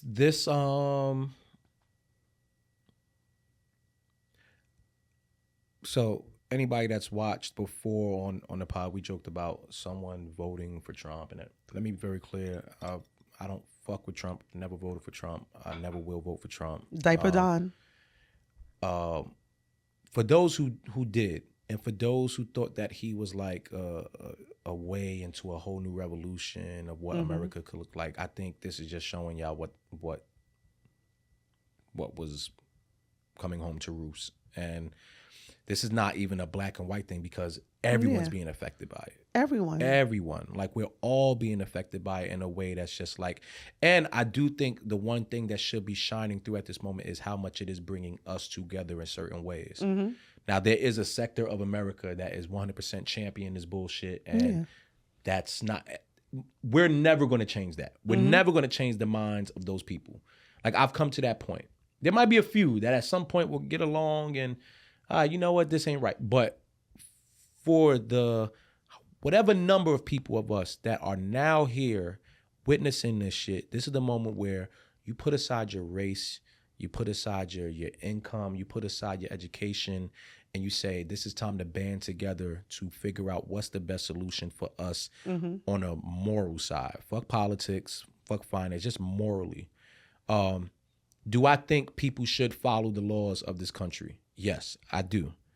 Do I think that one law is worth killing people and these traumatic situations happening where kids are now witnessing their parents be dragged out and sent back to places they haven't even been probably since they were 7? It's just fucked up. And I don't know what the balance is. That's the sad part.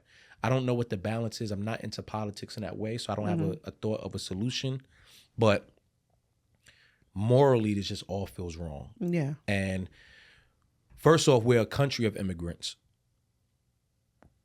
Immigrants have made this country, is the backbone of the workforce for this fucking country. So First the fact of all, that then white people are immigrants. yeah, so that too.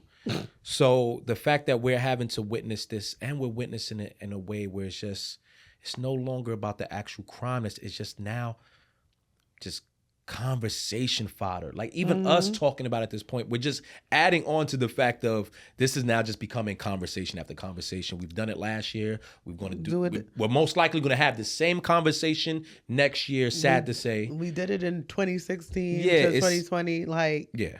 I will say though, and this is my last point, I think that at this point that we're at, community is the only way we're going to get through it. Like you started to say, we've been brought together in ways that is, I mean, a common enemy, unfortunately, but the only way we're going to get through this is supporting each other, community. I think we became very siloed and isolated during COVID, as we should have, because it was a pandemic. But it's very hard to get that social interaction, that community. And in general, even before COVID, I think we were very like every person for themselves, self-sufficient. Like I only got myself and my family and things like that. But that's not how we were raised. Like, we were raised in a community. We were raised in where people supported each other, loved each other, held each other up. Friends became family. And I think we need that space back right now because, one, in general, everything is a shit show. Everything is a fucking shit show. Yeah. But also the mental toll that it is taking on all of us can literally drive us insane. And being there for one another is the only thing that's going to get us through this. I had a long ass week last week, and the only thing that made me forget about it is going to dinner with my friends. We laughed and joked, and I was like, "Oh, this is what we need to survive this next 4 years." And it sounds so trivial and minute, but being around your people and being with community is really what's going to help. Well, let me just say, past just the next 4 years, because it don't look like the Dem party is setting up somebody to take JD Vance down.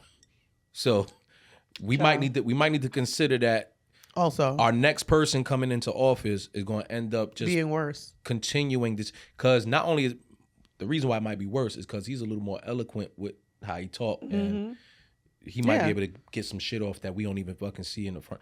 Let's figure out how to build better community, sustain it, and that doesn't have to always just look like. And I'm pro-black to the depths. I know you are.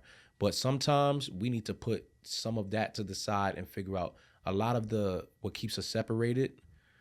We need to put to the side to bring us all closer to get to some type of accord to, at bare minimum, have the most moral country that we can have. It ain't going to be much because it's still capitalism and we still run off that dollar. Yeah. But at the very least, the one thing I will say, like you said, I'm for the Black peoples.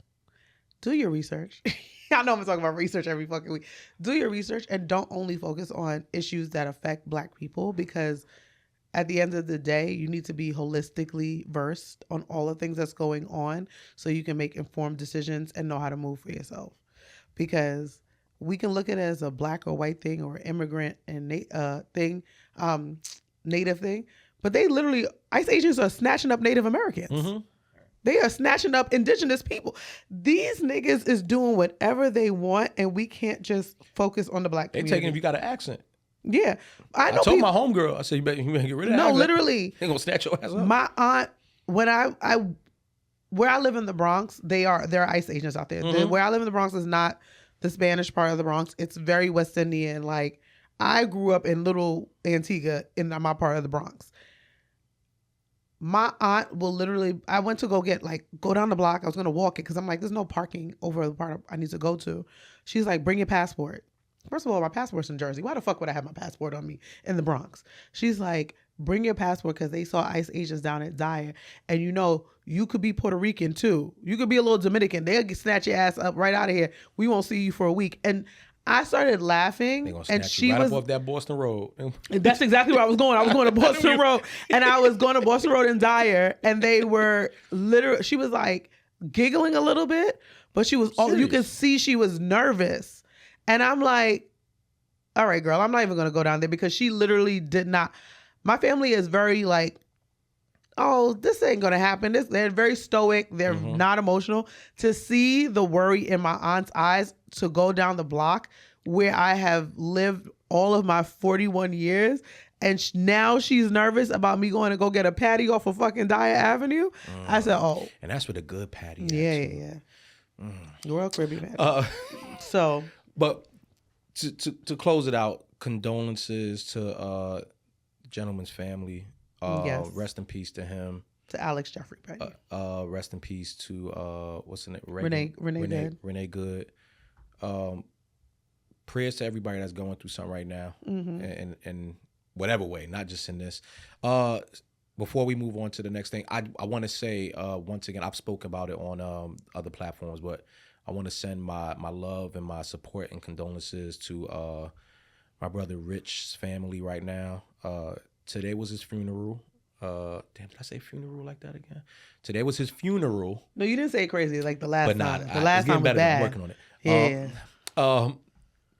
Today was his service. Wasn't able to attend due to the storm and due to not being able to drive down. It's in North Carolina. I really regret not being there. He, like, honestly, a big part of what kept me going. Like, when you talk about community and people that thrive and keep you going, he's a part of that. And his passing was, for me, abrupt, and I think for a lot of people, abrupt. So I want to send my love to his wife Kima again, and his family and his kids, and everyone attached to him. I know it's a very hard time. The top of the year is always weird, like just having to readjust, and you ready to get on your good foot, and then something like this happened. But I will say, as much, I'm not a mourning person anymore. I'm more of like get into a celebratory mode. So as much as I'm gonna miss physically, like, he's inspired me so much that I'm like, I feel inspired. I feel motivated, and the type of person he was, that's what he poured into everyone. So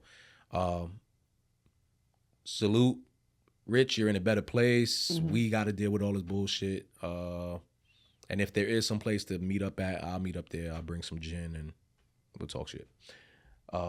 Moving on, Oscars. I actually know some things. See, this is why I ain't gonna lie. Sio be doing research. I do. Sio do research. Because I don't like when you look so disappointed when I don't know certain things. Like, certain things I'm just gonna leave to. I'm gonna let you explain. No, that's but cool. The Oscars, I was like, damn, I know them shits since this weekend. So the Oscars is coming up. Yeah, I know. And Sinners is the most nominated movie in All time. 16 Look nominations. at, she did research. Sharon, actually, my mom told me about it. My mom and we had a friend got married last week, so we were at a dinner, and mommy was like, "Did you see Sinners got sick more than any other?" My mom is actually more in the know than any of us. That's fine. She knows all of the celebrities. She keeps up with all of that stuff. Like that's her guilty pleasure. So her telling me was so funny because I'm like, not Sharon being my news source. But yeah, 60, what was the other one? 14 for like Titanic and La La Land. Yeah. Look. Yo, Joe. Come on, like you're the movie guy too. I know. I'm actually proud because I really like Sinners. Okay, so let's hear it. 16 nominations. Mm-hmm. How many out of the 16 do we think they will get? I will say that. Nigga asking a lot of questions Right. now. So the only reason why I ask is because there are a lot of people that are saying they were snubbed in certain categories in like the Golden Globes and other in the Critics' Choice, right?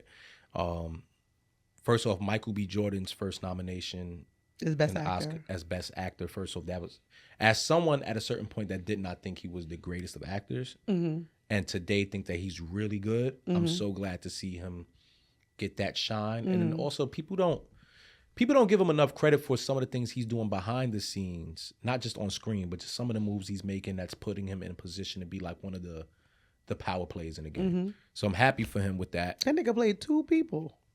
Okay. Yeah. Happy for Delroy Lindo, who's nominated for Best Supporting Actor.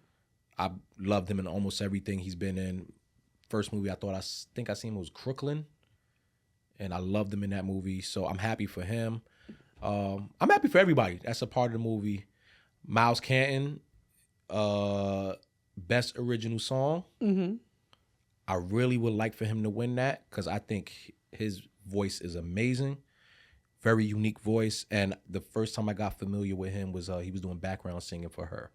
Okay. So the fact that you go from a background singer, you step into the spotlight. I don't know enough about award shows and all that to know what they're gonna get. I did look up their like costumes. They got a lot of technical stuff like costumes. I really hope that they win from, again, just from my standpoint, I hope they win those because how do I usually say this? How do I say this in a nice way? I don't usually like slavery movies or movies that are around like older. It's not obviously not a slavery movie, but like that have Blaxploitation. Yeah, like I don't usually draw Jim Crow. Ever. Yeah, I don't draw myself to those. Like usually I'm just like, okay, it seems like the same rhetoric, the same storyline, just regurgitated. And I damn sure don't like a musical. So when all them niggas started getting around, I wasn't with that neither. Singing, I did like the depiction of like how all of the different genres and like how the music That was fire. But I didn't need it. I need the Irish little the little what's that dance called? The jig, the river dance. The bing, ding, ding, ding, ding, ding. First of all, you know I'm part Irish, right? That's where my name comes from. That's where my name comes from. Way down the line. Joe, ain't you part Irish? I might be. This nigga Joe don't got no answers today. What's a washcloth? I may be. My grandmother was kidnapped. Wait. Yo, wait. All right, man. Yo, listen, Joe, mute up. Joe, you don't piss me off today, oh my God. First the white. Did y'all get her back? He said you can. No, I don't know why that question didn't come to mind, but did you get her back? Joe. She was raised by her kidnappers. Wait, hold on. Seriously. No, let's put a pause on this. Hold on. We'll get back to Sinners in a minute. Wait. I keep telling you, he's the most interesting person in this room. Fucking Lifetime movie. So your grandma was kidnapped. Yep. And was raised by her kidnappers. Yeah, and then the guy that was supposedly her father hung himself, and she found out, and yeah. Joe, we have to do a whole. Joe, what the fuck? We have to do a whole episode about your life. Oh, y'all haven't even heard half of it. That's crazy. You talking about an episode about his life? I'm about to bring the Florida water next episode. Yeah. I gotta start praying over you, Joe, because there's a lot going on over there. That's crazy. What people see now, this is different. So she knew she was kidnapped. She didn't find out until she was like, I think, a teen. Wow. And she didn't feel like she needed to leave because for her, that's her dad. I don't remember how she separated from that, but yeah, she was raised literally by them. She found out, I think, when she was a teen or maybe even in her 20s. She didn't find out for a minute. That is a crazy That's story. a crazy ass story. So they think that she was, they kind of did research, whatever, but they didn't find everything that they were looking for, but they think maybe Irish. Have you ever done like a 23? I was about to say the ancestry DNA. I was just about to say that. I've always wanted to, but then I've also heard from people that know their shit that they're just like bullshit. Nah, you should do it. You should do it. You have to do your research. There's one. It's not 23andMe and it's not Ancestry DNA. I'm gonna find the name for you. But back when I used to work at TED Talks, and they used to have like all of these VC people and these innovative ones. I did mine, but it was it was like a health, I forgot the exact name, but they are more protected. They didn't sell you information and stuff like that. It wasn't like super like, okay, here are the other people who have the same bloodline, like how people have been finding their family. Yeah. But it does tell you like the general of like, where you're from, and mine was pretty accurate. We just gonna pretend like Joe is Irish because Granny went. Salutes to Granny, Nana. Salute. We glad that things worked out.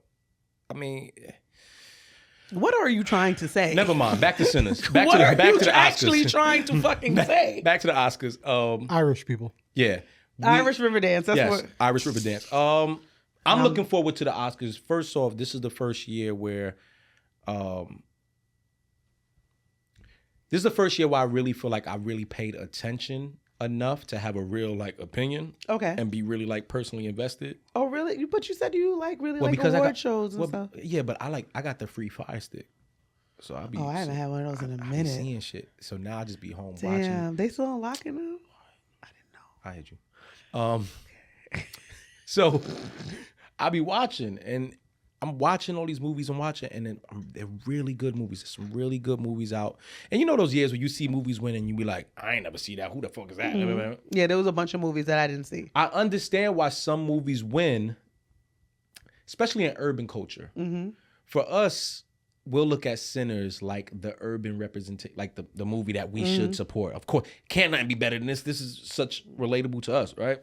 But you've actually seen the other shit. But we won't go watch Begonia. We won't go watch Hamnet. We won't go watch all these other films. I knew the names. Look at me. See? I just didn't watch them, but I knew the names. So when you go watch and then you go step outside of what your norm is and what your day-to-day view is, you actually can go to these shows and appreciate why some of these other people win over some of the other people. So I don't think Sinners will win Best Picture. I don't think it was the Best Picture. Okay. I know what do you think what are the things you think? So this is gonna sound a little off. I'm sorry, but I did watch Begonia and Hamnet over this weekend, and I really liked Hamnet. Why does that sound? I don't know what it's about. Why does that sound off? Super white, and I should, but it's really good. Please go check it out.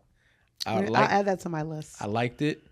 I liked what's the shit called with Leonardo DiCaprio? One Battle After Another. One Battle. I liked it. I don't think it was the best picture of the year. It did because it's right under. Like it has 14 noms, right? Yeah, it's close by. Yeah, but I liked it.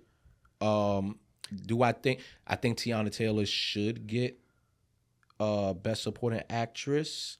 I don't like that when Black people win for certain roles. There's a role that's attached to it that's never like no other Black person's ever won it or something. No, like it's not a championed role. It's not like it's more of a like a denigrating role. Like it's not. Oh, I know what you're saying. You know what I'm saying? It's something that is like. I understand what you're saying. Like Denzel, you win for Training Day. It's not something that's positive. Like it's like they're a crackhead or some shit. Forrest Whitaker, you win for playing Idi Amin. Like it's just. Don't get me wrong, great role. You know, they did what they need to do, but you want to see some positivity. Wow. Yeah. Upliftment, something. Which also brings me to my next point, and maybe I'm bugging. Did I not see anything for Wicked for good? No nominations. Not a single one? I don't think so. None. I thought I was bugging when I was like, it wasn't all that. I liked it, but it wasn't all that. they were losing their minds over this shit. The people were losing their minds over it. Yes. So again, I'm not tapped into the awards or like I don't even know how to fucking pick this shit. But to me, the way that the promo run, the way that shit was sold out, the way that people were going crazy, they was making pink and green everything. Like it looked like AKAs took over Dunkin' Donuts. Yeah. Like what? Yeah, but that's the marketing. That's not the actual movie. I know, good. but sometimes the marketing and the push of the movie can influence some of the nominations and things like that. But people were saying they watched Wicked, the movie, for like 19,000 times. Like they went back to the movie theater and did it like 7 times. Like to me, those are the things that make awards. No? No, because some people are just fans of shit. Like if some people are just diehard fans. I feel like the whole hype and the allure of the whole Wicked thing after that first movie is a wrap. And I do think some of the weirdness that the Ariana girl and them niggas is. I think people was kind of like, all right, It got a little scary. They look so thin. Well, just not the thin, just how they were acting with each other and just. Well, Cynthia Erivo's a lesbian, so maybe they're like. I think she was like trying to like. Maybe they're together. We don't know. No, Ariana Grande was dating the other dude in it, the Tin Man dude. That ever stopped people from fucking up? That's true. I don't know what they doing. Lesbians be they fight through all that other relationship shit. Listen, I don't know what they doing. It's none of my business. I don't know about any of the other. I'm just shocked. Marty Supreme. I saw Timothy that. Chalamet, whatever the fuck last name, Chalamet Ding Dong.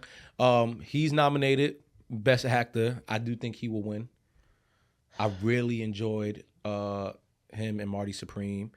Homeboy from Euphoria, who did Frankenstein, who played the monster. I didn't even know there was a Frankenstein movie. Really good. Damn. Just really send me good. a list. Really good. I may not watch it because I haven't watched any of the other homework that you told me, but please just send me a list. He's nominated for Best Supporting Actor. I do think he has a very big chance of winning that. It was really good. Okay. Yeah. Everything else, like, I don't give a. Send me the list because I'm actually doing. I have no plans this weekend. I have not one. So. Why don't you saying it like you don't believe me? No, I'm gonna send it. Oh, I'm gonna send it. But I'm telling you, you're gonna have to be patient with Hamnet. Okay. Begonia is really good, but you just take some time. I mean, I like white TV shows, so I'm like, it doesn't need to be black for me to like it. I love The Office. I love The Office. A part of me don't feel like The Office was white. There was like some black elements to it. Just okay. I like The Office. I'm trying to think what other white shows that I. You know what felt white? All My Children. I haven't rewatched it in a while, but I did enjoy that show when I was a kid. I used to make my mom put it on. Yeah, see. So yeah, that's the Oscars. I do want to shout out Joyce Rice, young artist. I think she's based out of LA or Cali, but she has a new song out called Break Me In, and I've been playing it on repeat. I don't know why I said that. I just wanted to let y'all know that I like the song. Okay. And she cute. Okay. Is it like a song for your sex playlist or is it not? I can't play it on here because I don't want to get a strike on YouTube. Okay. But let me just show you. I was just curious. Let me just show you. Because I'm still traumatized by Joe. Let me just show. Oh, we are definitely going to talk about playlists right now. I'm glad that we spoke about music because I just feel like this episode is just all about indicting Joe on the bullshit that he did. You know what it is? Look at her. Oh, no, she's stunning. But this song is dope. She's really stunning. good music. So definitely check that out when you get a chance. A$AP Rocky's album came out. Yeah.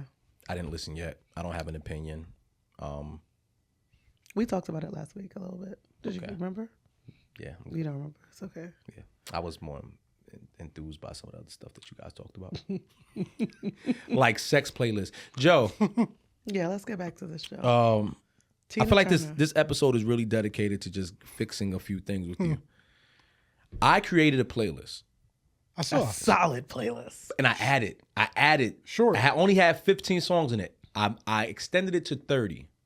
Oh, last night or something? Yes. You had let me tell you right now. I'm going to say this. Knowing Me is Knowing that Unleash the Dragon is one of my top albums. For me, that's a classic album. I know a lot of people say it's not. It is To me, it's a classic. 100%. Addicted. I've had this conversation, and people are like, no, it's not. To me, it's a classic. When I saw that you had So Sexual on this, I said, oh, now I see why they call you Freaky. Because there's some merit behind it. That song, I was like, and it's nah. number 2. Yeah, it's the one they come off the gate. I said, the first one is Tell Me by Usher. And a lot of people don't know about that record. At all. That record is a beast. That is one of Usher's best bedroom records ever, right? Mm-hmm. Which is followed by So Sexual. I'm going to send you this playlist, Joe. First thing is, don't change it. You can't change the order. Don't add nothing to it. Don't do nothing to it. It's 30 songs. It's about 2 hours and change. I'm excited to see the extra songs now. Do not ever put me in your playlist. All right? There was so much song. I don't even want to hear me in my I sex told playlist. you. Didn't I say this? I said he doesn't have him on his sex playlist because At every all. time you bring up his music, he's like, please stop. He would literally probably be taking notes about, damn, I should have engineered this a little different in the mid-stroke. I know you're... It was like a lot of back-to-back same artists. So my playlist... Well, they weren't in no order. Yeah, Well, they were no. definitely not in order. You just hit shuffle. So my playlist, what I like to do is, Y'all I niggas don't ever like to make an put... experience for the bitches. I don't like to put the same artist Mm-hmm. more than once on a playlist. Oh, You get one song. Oh, no. I do Yeah, that. that's tough. You get one song, but there's enough dope artists where you can find you one song from each of them that can Yes. make this playlist make sense. I'm also not the person that goes to the cliche songs. Yeah, deep cuts. I want some deep cuts. I'll mix in some, Say Yes gotta be in there. Yeah. What'd you call it? Neo Say It? Oh, my God. Gotta put Neo Mirror Say It. was also another one. Mirror's a joint. Miguel Vixen Yeah. has to go in there. But I feel like that's not a deep cut. It's not a deep cut, yeah. but you gotta go there. I'm gonna send you this playlist. Whatever you got in your phone, delete it. Don't delete it. He should Just There was some fire in there. Y'all bugging. You had just- Tina Turner. Yeah, Fantasia Fantasia. and Tina Turner. I thought I saw Kirk Franklin in there for a moment. I ain't gonna lie. You ain't see Kirk Franklin? You might have. I thought I saw like Shut up, Joe. Shut the fuck up. like Sammy Davis Jr., Frank Sinatra, and that's it. All right. Do a test run. Listen, take his playlist, and next time you have some company or you're spending adult leisure time with somebody, put that playlist on first. As somebody with a vagina, that's an effective playlist. And I've only seen the 15 Now, song. Ooh, when I add I make the 30 song one. And I'm going to make this playlist available for everybody on the Patreon. So I'm going to post it so that you guys can go ahead, check it out, use it as your whim. Your cover art pissed me off, but it's fine. Yeah. It's fine. Your cover art Need pissed that. me off. And I don't know why I put that as cover art. The whole condom rapper.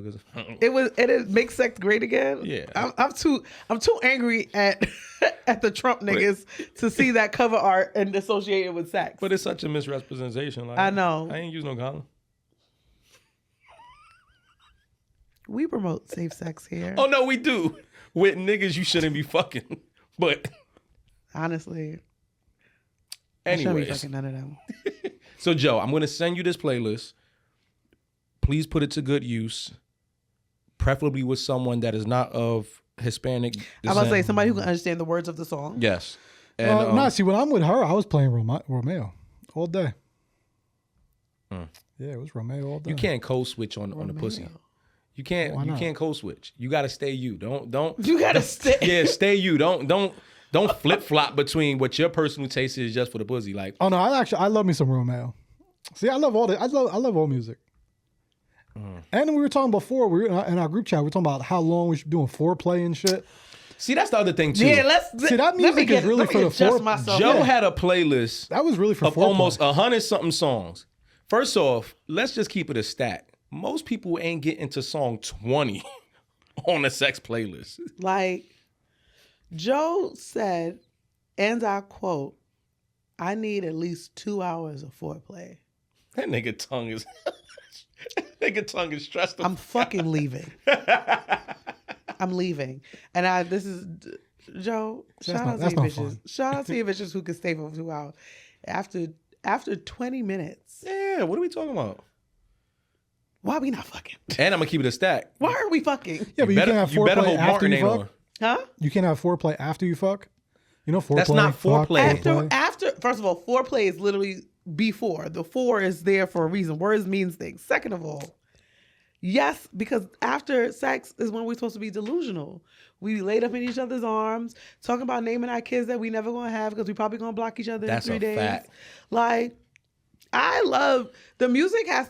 15 is too short to me. Like 15 songs, because to me, I'm like, one, I put the music on before we even in the like sex act to like get us there. Like the songs I feel like add to the foreplay before we even touch each other, even if we're just like smoking or talking. The background music. Girl, look at this list. Look at this list. Just go ahead. Just look at it. Just look at it. The background music is like. Hold on, let me get to the bottom. See, this is what you don't even say the names. Just look at the reactions. Yeah. Okay. Oh. See, I'm telling you. She didn't even I will say the day 26. I'm very partial to day 20. I love day 26. I love day 26. I love that first album is a classic to me. I love day. If I will go to a date, I went to a party Dear Summer in New York because they had. Well, I mean, I was going regardless, but they had day 26 performing. Anyway, you have to have more than 15 songs because like when you're sitting, you could be smoking, talking, just having a conversation. Yeah. The songs are in the background. They warming you up and shit. Then y'all start having sex. Then it's the foreplay and then the act of sex. And then afterward, you want to have like the background music while y'all laid up. Yeah. So I understand, but I'm not. Yeah, jokes. I'm not doing 2 hours of anything. Anything. I'm 40. Joe, my knee's been bad since I was 28. I think Joe, because Joe's still in his 30s. Yeah, Joe's young. So he's still got a lot. Yeah, you're vibrant. Yeah, he's still got a lot. Yeah. Now, I don't pumping and a lot of pumping. It ain't but so many pumps I got on one. No, that's one crazy. Draw, like. And I don't like. I've dated. I tend to not date younger men. Like I don't. Again, I think we talked about this. Even if we're just like having a physical relationship, we don't see it going anywhere. I still gotta enjoy talking to you. Yeah. I still gotta be around you. Like I gotta be able to laugh with you and all this stuff. So sometimes the younger men are big dummies. They're not funny. A lot of men don't have personalities, but yeah. So it doesn't. The older ones have the sense of humor that I like, and they just make me feel safe. I think that even if you're just fucking, you still need to make that person feel safe and special around you. That's just my opinion. And the older men do that. So, well, I will say, I don't have anyone to put this playlist with, like put it into action with yet. I'm working on that. But just know, whoever get this playlist, this one. I'm not even going to comment on this conversation. Moving on from this sex talk. I didn't really want to talk about this, but I feel like maybe should just because we talking about this whole internet era and stuff like that. Akademiks, and I know you don't really want to talk about Akademiks, right? Akademiks went crazy today online. Apparently, wild. I did look it up because I have his name muted. Yeah, I don't want to see anything. I don't want to hear anything about that man. But I looked it up because you mentioned it. Apparently, something took place where he was slapped or attempted to be slapped in Miami by Lil Baby's assistant. I think the guy name is Kush or Kurt. I think they said it was his blunt roller. That did make me laugh. That's I'm not funny. gonna lie. I giggled. For whatever reason, that took place. Act feels like it was set up in a way through Ty Lil and all this other stuff. I'm going to be honest with you. It's another topic that I don't give a fuck about. I don't. I'm going to say this one thing, and this could be wrong. again, I'm just a hood bitch from the Bronx. I'm not even a hood bitch. I'm just a regular bitch from the Bronx. That nigga was going off saying that Lil Baby was pussy and he sent his mans to slap him and he would wash him if he pulled up. Did you wash the nigga that slapped you? Well, Did you hit the nigga that hit you? I will say that's an interesting thing. My more interesting point was, and I think some people might have missed it or some people did catch it, Axe started talking about how QC from QC Quality Control, P, had paid him $30,000 to promote Lil Baby's Wham album, right? Mm-hmm. So old tweets started showing where he was kind of like bigging it up, right? I have a problem with that because it lets me know that in some ways you are compromised. Mm-hmm.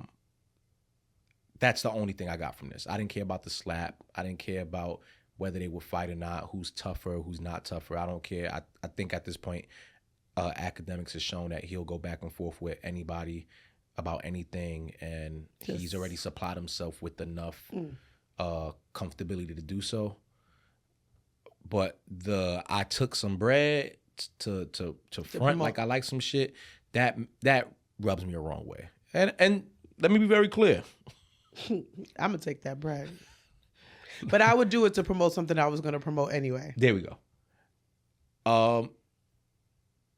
Outside of that, I don't care enough about this. I don't. And I don't care enough about niggas beefing who most likely will never see each other again, who most likely will never scrap. Like, I don't want to go out there and fight, but I am someone that will fight, win, lose, or draw. And knowing that, I don't take none of this shit serious that niggas be going through. And I try to slap you, man. No one is really in the field like that. I'm not in the field like that. Everyone's trying to get money. If you want to be in the field, really go get in the field. Yeah. Tell your security nigga to stay home. Everybody else stay home. Baby's man, everybody. And if we really want to meet up and scrap, it can happen. No one's doing that. So to me, all this shit is just for game and show, and it's just tongue wrestling. I'm not into it. There's another conversation that we can, and we talked about it a little bit on the JBP, but I want to talk about it here. Corey Holcomb, who's a comedian, also a podcaster, has a show called 5150. He had some issues with the young lady, I think her name is Christina Payne, another comedian or something, a few years back. And she had accused him of striking her. Okay, hitting her. Right. You said it like a real serious striking. But I just wanted to make sure I was clear. Yeah. So eventually the footage comes out, and it's clear as day he did. Damn, he really hit her? Yeah. Damn. He lunged at her, and looks like he punches her in the face, and somebody steps in to defend her, and it's back and forth. I said it on the JBP. I'll say it here on my own shit. I think Corey Holcomb is a sucker for that. I think the fact that a week prior to this, we saw you on a platform beefing with another black man who said that you SMD, or you are doing that, and did not react in that manner or do anything, says a lot about your character, man. Shit. Like I don't like niggas that pick their battles. I've never liked that. Big, small, whatever. If you worried about something and you worried about the reactions of shit, sometimes it better just shut up and don't respond back to things. There's certain people that I just won't go back and forth with. You know why?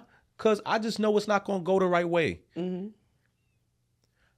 If you willing to go ahead and have that energy with someone that you thought was a pushover, that you thought you can sit in front of and tell them, yo, say something one more time and I'll do this and this and this and that, you should have did that with him. Yeah. But then to see you on camera swinging on a woman for whatever reason, just because she doing this, it's some sucker shit. And I can't support it. I like his show. I like the show. But aside from that, I don't support it. Yeah, he pussy. Yeah. I mean, that's just point blank period. If you let a nigga say, you says SMD, so I'm gonna say it too because maybe we gonna get flags. Okay, I'm gonna say it. I'm gonna learn. We getting better. Get better. If you told a man, if a man told you that you be putting penis in your mouth and all this shit, and you didn't do nothing, but you hitting a woman, you lunged at her and you hit her, like, you're pussy. Right. You need to. Yeah. Y'all niggas, anybody who hits a woman, especially if she's not, I don't condone hitting women, period. But I know there'd be some women who are attacking you. You need to push her off for whatever reason because you are literally getting fucked up. Because I could fuck a nigga up if I needed to. We be having hands. I ain't gonna lie, I could tell you got a nice little right jab. I don't do that. I don't hit men. I don't condone hitting men. I don't hit men. But if I did hit men, oh shit! I'm just saying I would understand in a multiverse, in a different life. I could understand if somebody had to like grab you, shake you, take you off because you're attacking them. Yes. Like they had to stop you. But for you to actually lunge and hit somebody, all y'all niggas who hit bitches is pussy. Yeah. I don't care. There's no long short about it. Y'all pussy. Y'all need to take your anger out on somebody that's weaker than you.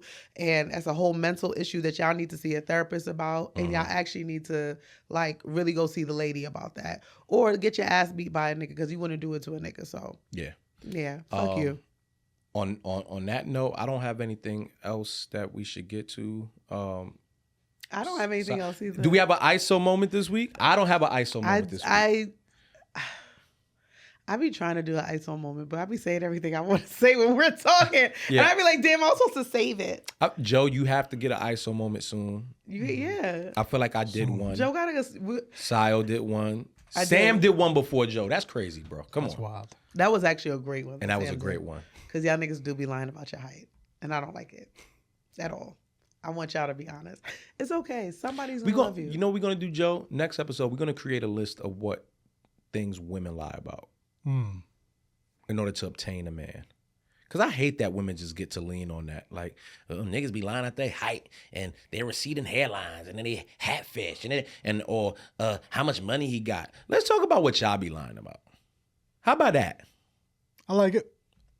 Next episode, we're going to come back with a list of the things that you bum. We're going to come up with a list of things because y'all be fronting. And women don't call each other out. Y'all don't like to do that. Y'all don't like to call each other out. I do. I call women out. I'm an equal opportunity hater. But I also I call my friends out, male or female, because don't embarrass me. Like, don't fucking embarrass me. But she personalized your embarrassment. Listen, you moving forward. Yeah, because the thing is, if I'm defending you and you doing some bum shit, you my friend, I'm going to defend you. It's just in my nature. But you doing bum shit, so I got to pull you to the side. That's a fact. You doing this bum shit. I don't have anything else at all. This was great. Once again, another one in the books. What is this, episode 8? 7? I don't really know, actually. I just be pulling up. Whatever episode it is, it's going to be in the title. We'll give up. I don't even know how many episodes I've been here for. Let's see. This is my 5th one, I think. I've only done 2 by myself, I think. So I think this is your... Our first one. I had a second one. Then Sam. No, this is... Huh? We'll figure it out. No. You're right. You know what it is?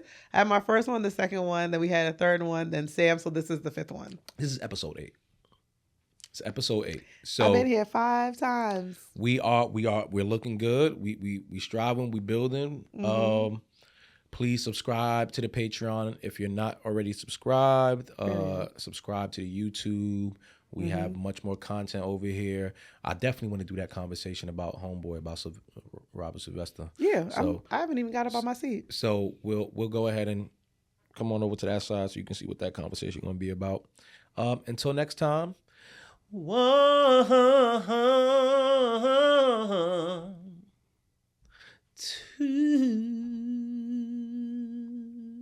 the fuck are you counting? This man, go to hell. No.